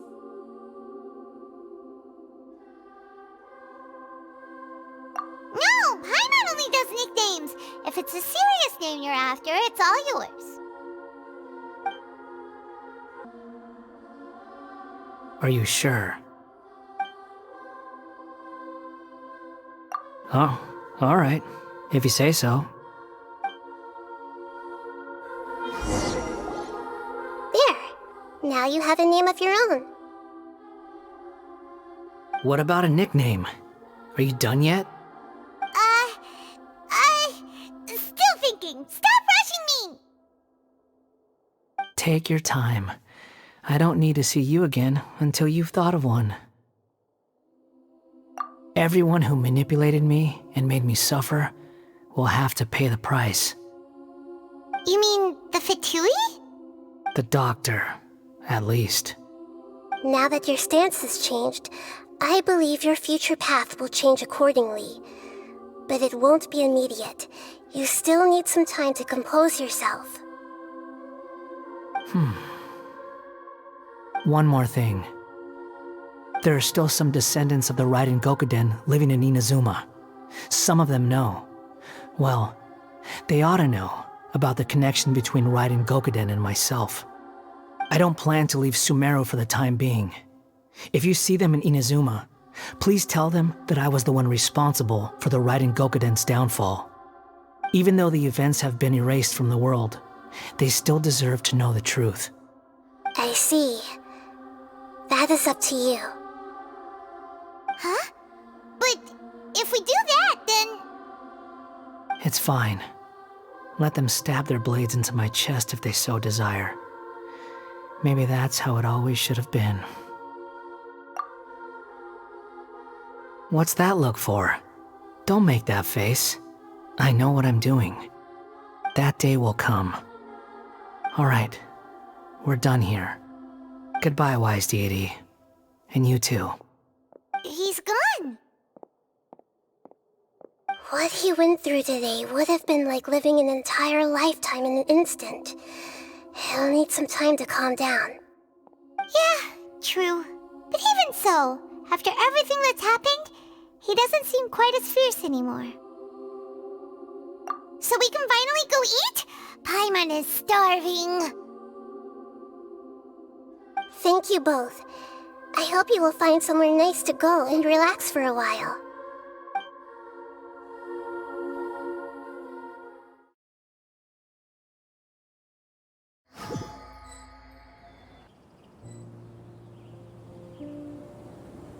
I've got it!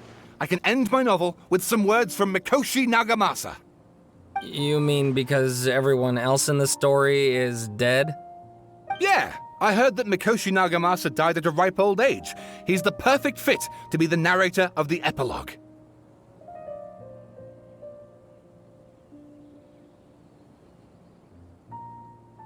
The dark clouds had dissipated, but they continued to cast their shadow in Mikoshi Nagamasa's mind for decades to come. Then, one night, as an old man, he had a dream.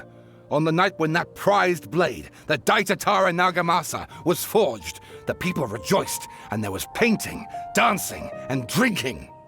All these expressions of joy melted down in the furnace fire and turned into red clouds that rallied around the final sunrise that Mikoshi Nagamasa saw in his lifetime.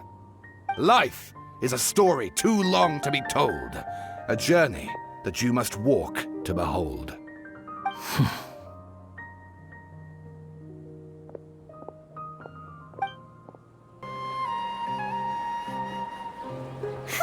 It's about time we had a break. As soon as you stop, all the tiredness and hunger comes rushing back. Wow, great! Huh? Look at the vase. Did someone break it while they were cleaning the room or something? But Paimon doesn't remember there being a cleaner.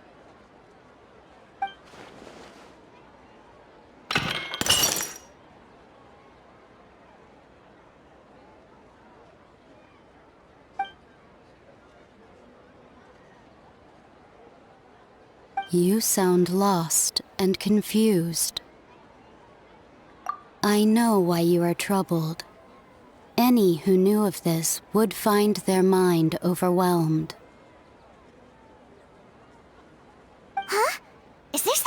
talking to us? Unfortunately, the fate of Tevat cannot easily be changed. Perhaps a god may have a slim chance, but for anyone else, who can say? When a small animal runs into a tree trunk, though the tree may sway, it is not displaced. The same is true of fate. Like a vase that falls to the ground. Whether it is broken by a cat or by a bird, the result is still a broken vase, is it not? Who are you? How do you know about all this? History does not change easily, but human hearts can. Believe your own eyes. Only that which you see is true. What is unseen is but an illusion.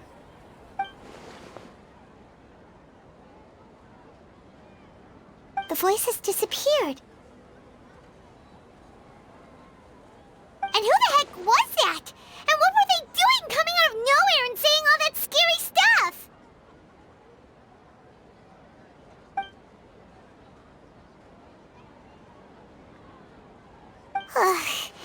Anyway, that face is still lying there broken on the ground. Should Paimon go get someone to clean it up? It feels wrong just leaving it there. Just a moment. Paimon will be right back.